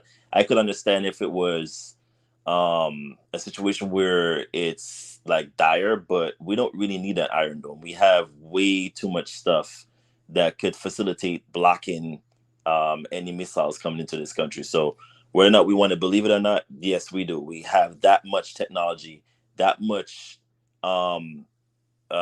nuclear missiles set up that even if Russia even tries, they have powerful nuclear arms that we been known about. Yeah, I was about to say, Ricardo, I don't know. Yeah, they have powerful, like you've seen the bomb. Is it what do you call that bomb that they let over Siberia? The ICBMs. Yeah, that one. They have a ton of missiles that it really do damage, but we also have the same. So we don't really need. I mean, yeah, I get what he's saying, but at the same length of breath, just to wrap it up, Trump is always going to be Trump. I mean, he's going to say things. I mean, we know his MO at this particular point. Are we that surprised? But what I am surprised about is the fact that he went on this whole spiel that, Biden is senile. He's getting old. He's too old. He shouldn't be president because, Lord forbid, he's such and such. And yet you're doing the same exact thing, which I find ironic, that you're claiming that Biden was doing.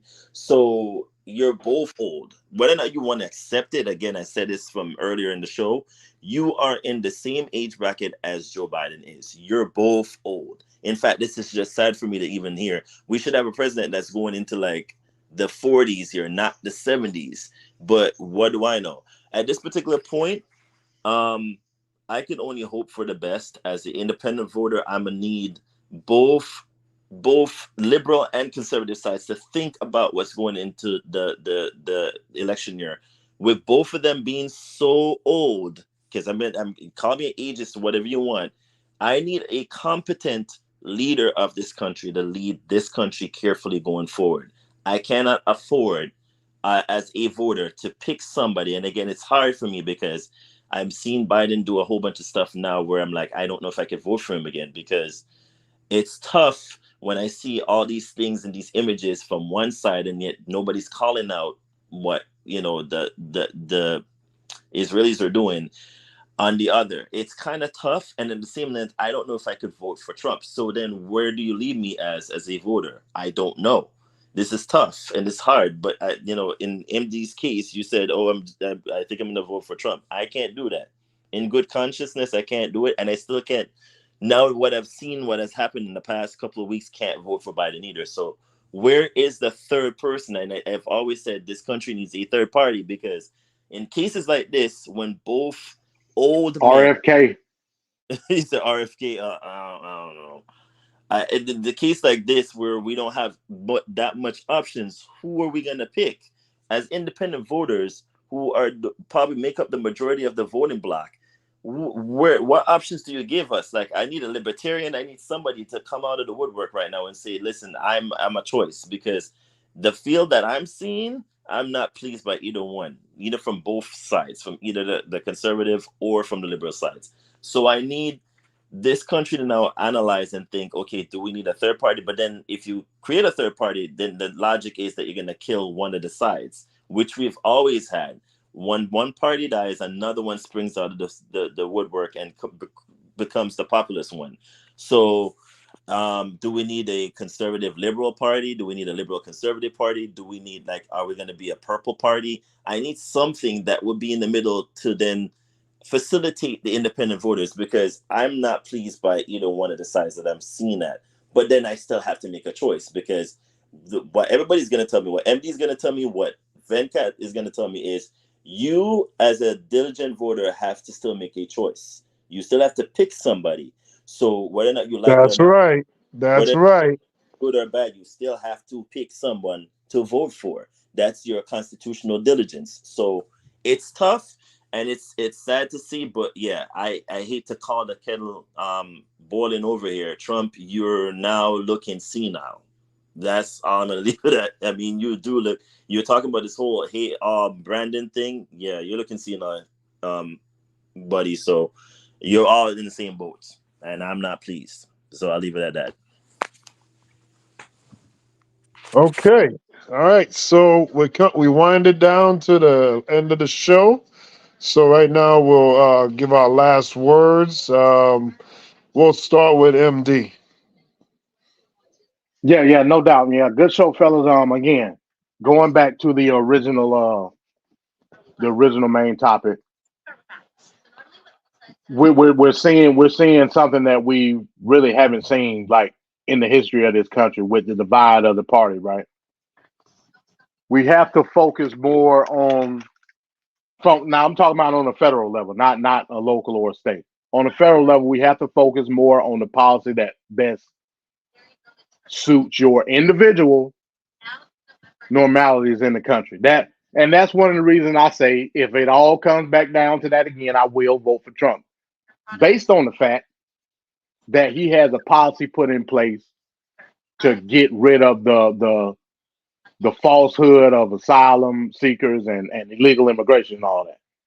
That's it. Hell, I don't give a damn who got that policy. I'll vote for him just off that alone. Trump happens to be that person, so there I go.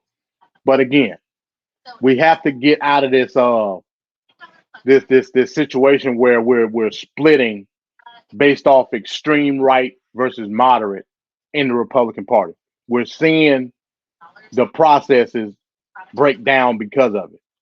At the end of the day, you're going to have to focus on the main policies, the main core of the ideology, and stick with that. We got to get rid of this whole uber conservative ideology that's separating the moderates and the extremists, right? Because this is going to continue to happen. Like I said again, we're not going to have a government in place come time for the shutdown. It's not going to happen because they can't get their head out of their collective asses when it comes to the ideology. And that's all I got to say on that.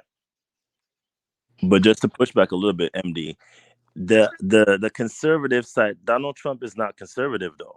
So how is it that if you're going to speak to again an independent voter who's either on or probably in the center of it, you can't pick somebody who is not, that doesn't have strong conservative values. And Donald Trump was never conservative. He's liberal in terms of how he thinks. So I agree. That's a hard position to, like, for me, I would say I'm probably more staunch, I would say probably in the middle more, but probably more staunch conservative. He doesn't have any of, and again, the ideological ideology that you're stating here, it's tough to separate it because we're so institutionalized. There's no way you could separate it at this point. But again, how is it that the conservative bloc is going to pick a liberal leaning man to lead them when he has none of their conservative policies in place? It's tough. He doesn't think like a conservative, so therefore you're putting him in is like an oxymoron. I that's the struggle that I have. Like, I can't vote for him. With that being stated, though, he did do some things that you probably might call socialist, if you might talk in that point. Like he did give the stimulus checks. Isn't that kind of in a sense a socialist move in a sense, because you're giving stimulus checks to almost every citizen if they were able to get it in their hands? $600. Right. It's $600. I would agree with that, but I would look at that more as a fiscal responsibility than anything. Yeah, it was a socialist move, right? But we talking about in terms of fiscal crisis. So I get what you're saying, but when I say conservative, it's not necessarily about him and what he does.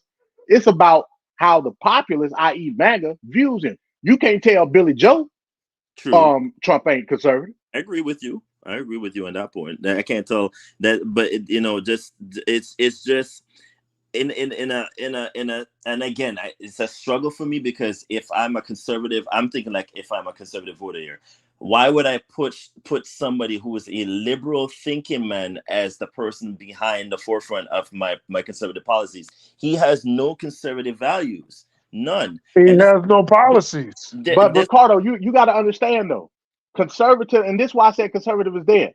They oxymoronic in and of itself. Let for example, the abortion ban. That's a very conservative ideology. Yet it's oxymoronic because being conservative is supposed to mean less government, and you want to nationalize banning abortion. That don't make any sense. True, I agree with you on that point. So it's all stupid as hell. Anti-freedom right there. Anti-freedom. I'm glad you realized that, Venkat. So it's all stupid. At the end of the day, it's all dumb. And that's why, because the Republican Party is dead. They dead. It is. But my question is, what's going to replace that party now? Because throughout history, we've always seen a party die. We have always seen some format of a party die, and then another one springs up, and that's the part that we see now. Like the Dixiecrats came about from what we've seen back then to now the current the differentiation of the DNC that we see now. So you're kind of seeing like the end of the GOP. I'm not quite sure what's going to come about from that. Is it going to be a conservative liberal side? And just to answer Maria G's question, no, I don't think every Republican is conservative. There's no way you could think that. It's just like there's some Republicans that are what's the moderate. Moderate. There you go. So not everybody in the Republican Party is conservative, Maria G. I don't believe that. But what I'm saying is McCarthy wasn't conservative. You saw what happened to him. No, but that's again another point. It's just like it's so oxymoronic what we're seeing here, and nobody. It's tough. It's tough, MD, because again, it's one of them things where you're like, okay, so if the ideology is not gonna fade away. It's one of them things where it's either you're for or you're against. I just don't see it going either way. It's just one of them things where you have to launch, and it's gonna pan out whatever you look at it or whatever perception you see it as. It's gonna be always ideological because you need a strong conservative value placement for something to believe in. So. And it's still oxymoronic because there's still you have the group that's gonna for Trump, who's liberal, to then win. I can't, if I'm a conservative, can't vote for him. There's no way. And then it doesn't help with. I'm not saying that on the other side that Biden's in it because he's not really doing anything that's making me happy right now. You're supporting the side that's killing people, yet you refuse to call them out on it. I can't vote for you on that one thing that's perturbing me right now. So then who is there to fill the void? Is libertarians going to step up? Like I've yet to hear a libertarian come out of the woodwork and say, I'm a libertarian. Hey, we're over here. Like, are they terrified? Are they scared to come about? Or it's just that America's moved past the libertarian forefront? But that's my other issue. So where are the other fringe parts or portions of the political sides that need to interject themselves where we can see them say, all right, I might vote for you, but that you have a voice, I could then go for you. You know what I mean? It's tough. It's gonna be hard going into the election year. I need either I'm for or against, but I still need to make a choice. And again, if it leads up to you guys asking the question, who would I vote for? I don't know. You said MD you'll vote for Trump again based on the policy that you're looking for him to push. But then what about someone like myself that's like, one of them is good? So I'm gonna put my vote on the merits of just vote for somebody. You're breaking up there, Ricardo. No, it's saying that it's based on what I'm seeing. I don't know what option or what's the best option to pick at this point if I'm going to vote going into the election year. There's neither one of them are great, but then I still have to make a choice. And I feel like I'm going to waste the vote because it's going to be ideological. Whether or not we like it, MD, or not, it's still going to be ideological. It sucks, but it's just a part of the politics identity that this country has groomed us to be like. So, we're only in this situation due to the lack of actions in the primaries before. That's why we're in this situation now. Joe Biden was at one point when he was running initially, he was his campaign was in a bad place. and then I forgot the guy's name. This black Democrat, he kind of like got the black vote behind him, and then it kind of turned around his whole campaign. But if we would have called him out, Stacey Abrams Yes. skyrocketed that. well, she added to it as well. But you know, the decisions are made very early on, and now you have to. That's the decision that we all went along with. You know, it's just ridiculous. I mean, you had Bernie Sanders.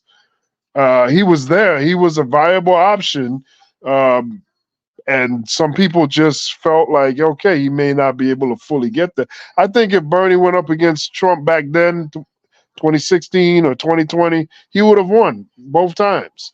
But hold on now, wait a minute, Van Cat. Now Bernie Sanders just as decrepit as Biden is. Hey, look, I get what you're saying. I get what you're saying there. But between the three, if Bernie Sanders was a third candidate, you can't tell me that he wouldn't be the most attractive for the whole country in general. Nobody wants. That's the thing. Nobody wants what Donald Trump is. Donald Trump has a lot of baggage. Whether you're a fan of him or not, whether you're a MAGA or not, you cannot dispute the fact that there's a lot of unnecessary garbage and baggage. You claim you like his policies, which he has done, but you claim you like his policies in general, Republicans do. But you cannot say that, oh, you know, him getting indicted 4 times. It's just adding to the whole prestige of everything. It doesn't work that way. It doesn't make sense. You would want, that's why they wanted DeSantis, because he was supposedly a Trump without the baggage, which he's not. He's just playing a role. DeSantis isn't really that. He's just trying to make his image that. But I'm just saying, between Donald Trump, Joe Biden, and if you inserted Bernie Sanders, all three are old for sure, but Bernie Sanders would be the one that would resonate more with with people. But he can't get past the DNC rigging the damn election against him. But whatever, whatever. I just don't. I don't feel like there's a chance in hell that Biden or Trump would beat Bernie Sanders.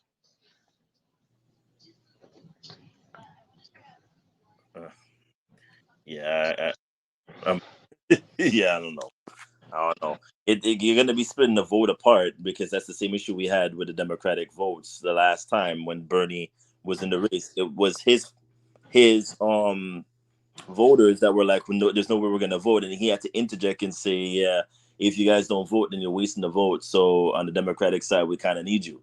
So I don't know if it's tough with Bernie being there.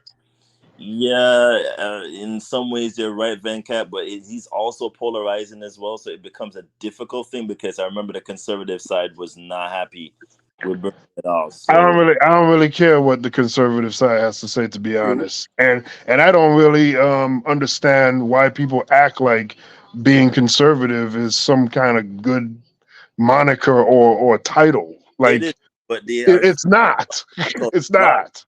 They- It's really not. But what I'm saying is that whatever perceived baggage that Bernie would have, he has a hell of a definitive track record.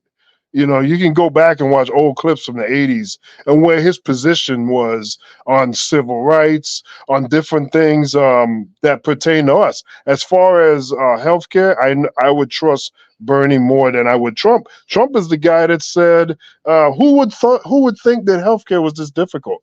Like, you can't be serious, dude. You're sitting in the chair of the presidency and you're not getting the ginormous gravity of the job that's ahead of you. So he promised something better than Obamacare. We didn't get it. We didn't I'm get just it. saying. And you're not, We didn't- huh?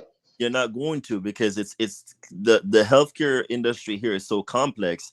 It's difficult. If the politicians in this country were really smart, they would look to somewhere like Singapore and use that as a template to building out the healthcare system here. But again, people argue that Singapore is smaller in terms of how the United States is. But in terms of the template of using Singapore as a healthcare system, it might actually help, because you could have a capitalistic side, also have the public option where you could help people who are in dire need of help for healthcare wise here. But that's never going to happen because the pharmaceuticals are so embedded with the politicians. It's just very complex and difficult to navigate. Yeah. And this is why I've always said this country should have pushed for universal healthcare with a public option if that was such a big issue. But again, the other side didn't want the public option. So therefore, what we got was a pushed out agenda where everybody complained, and then they were trying to get rid of it on Trump's administration side. They knew damn well they couldn't because Right. it was implemented in the bill. 60 times they wasted taxpayers' money to try to repeal it when they know they didn't have the power to do it. But they did a spectacle to, whatever. I mean, this is political theater. Yep. Try to ride up the base, and it didn't do nothing. So. Right. I mean, there's a lot of interesting things that are going to happen. So we just got to see how it pans out. MD said that his headphones went out, but we're about to wrap up the show anyway.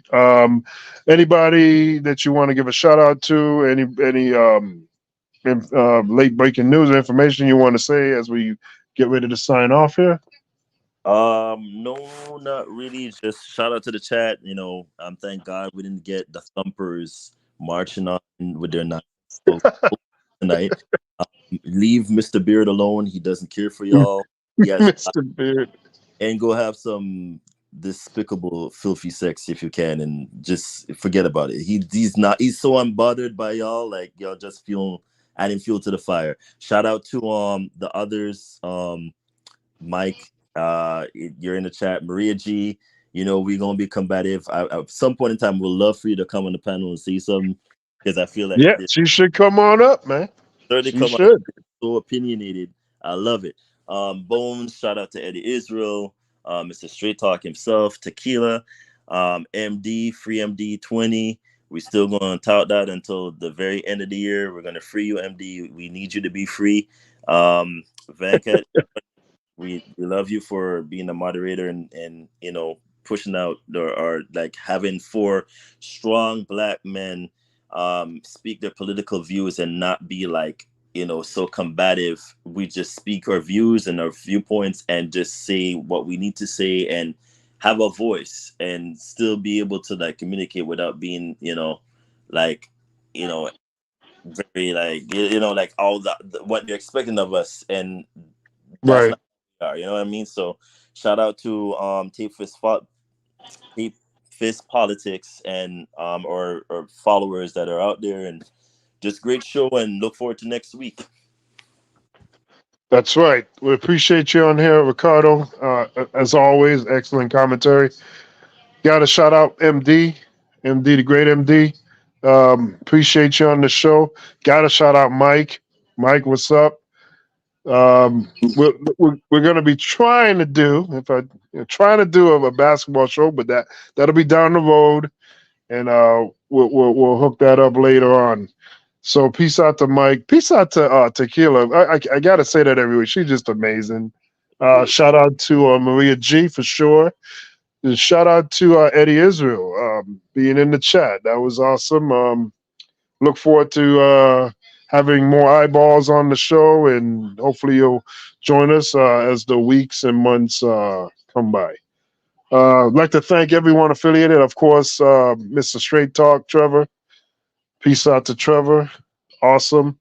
And before we leave, just want to say this is the most dangerous panel in all of politics. This is Tape Fist Politics, TFP. Peace, everybody. Good night. Peace on up.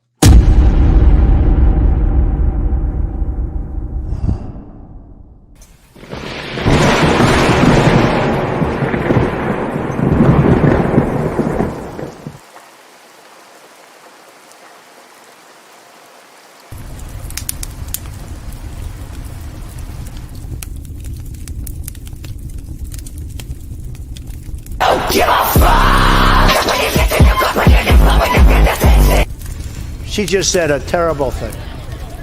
You know what she said? Shout it out, because I don't want to. Okay, you're not allowed to say, and I never expect to hear that from you again.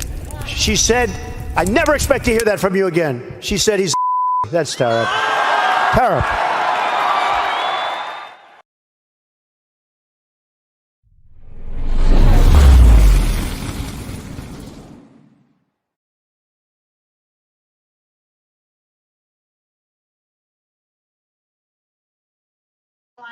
William Zilla, Jen Phelps, Kelly Boots, and then also some other creators.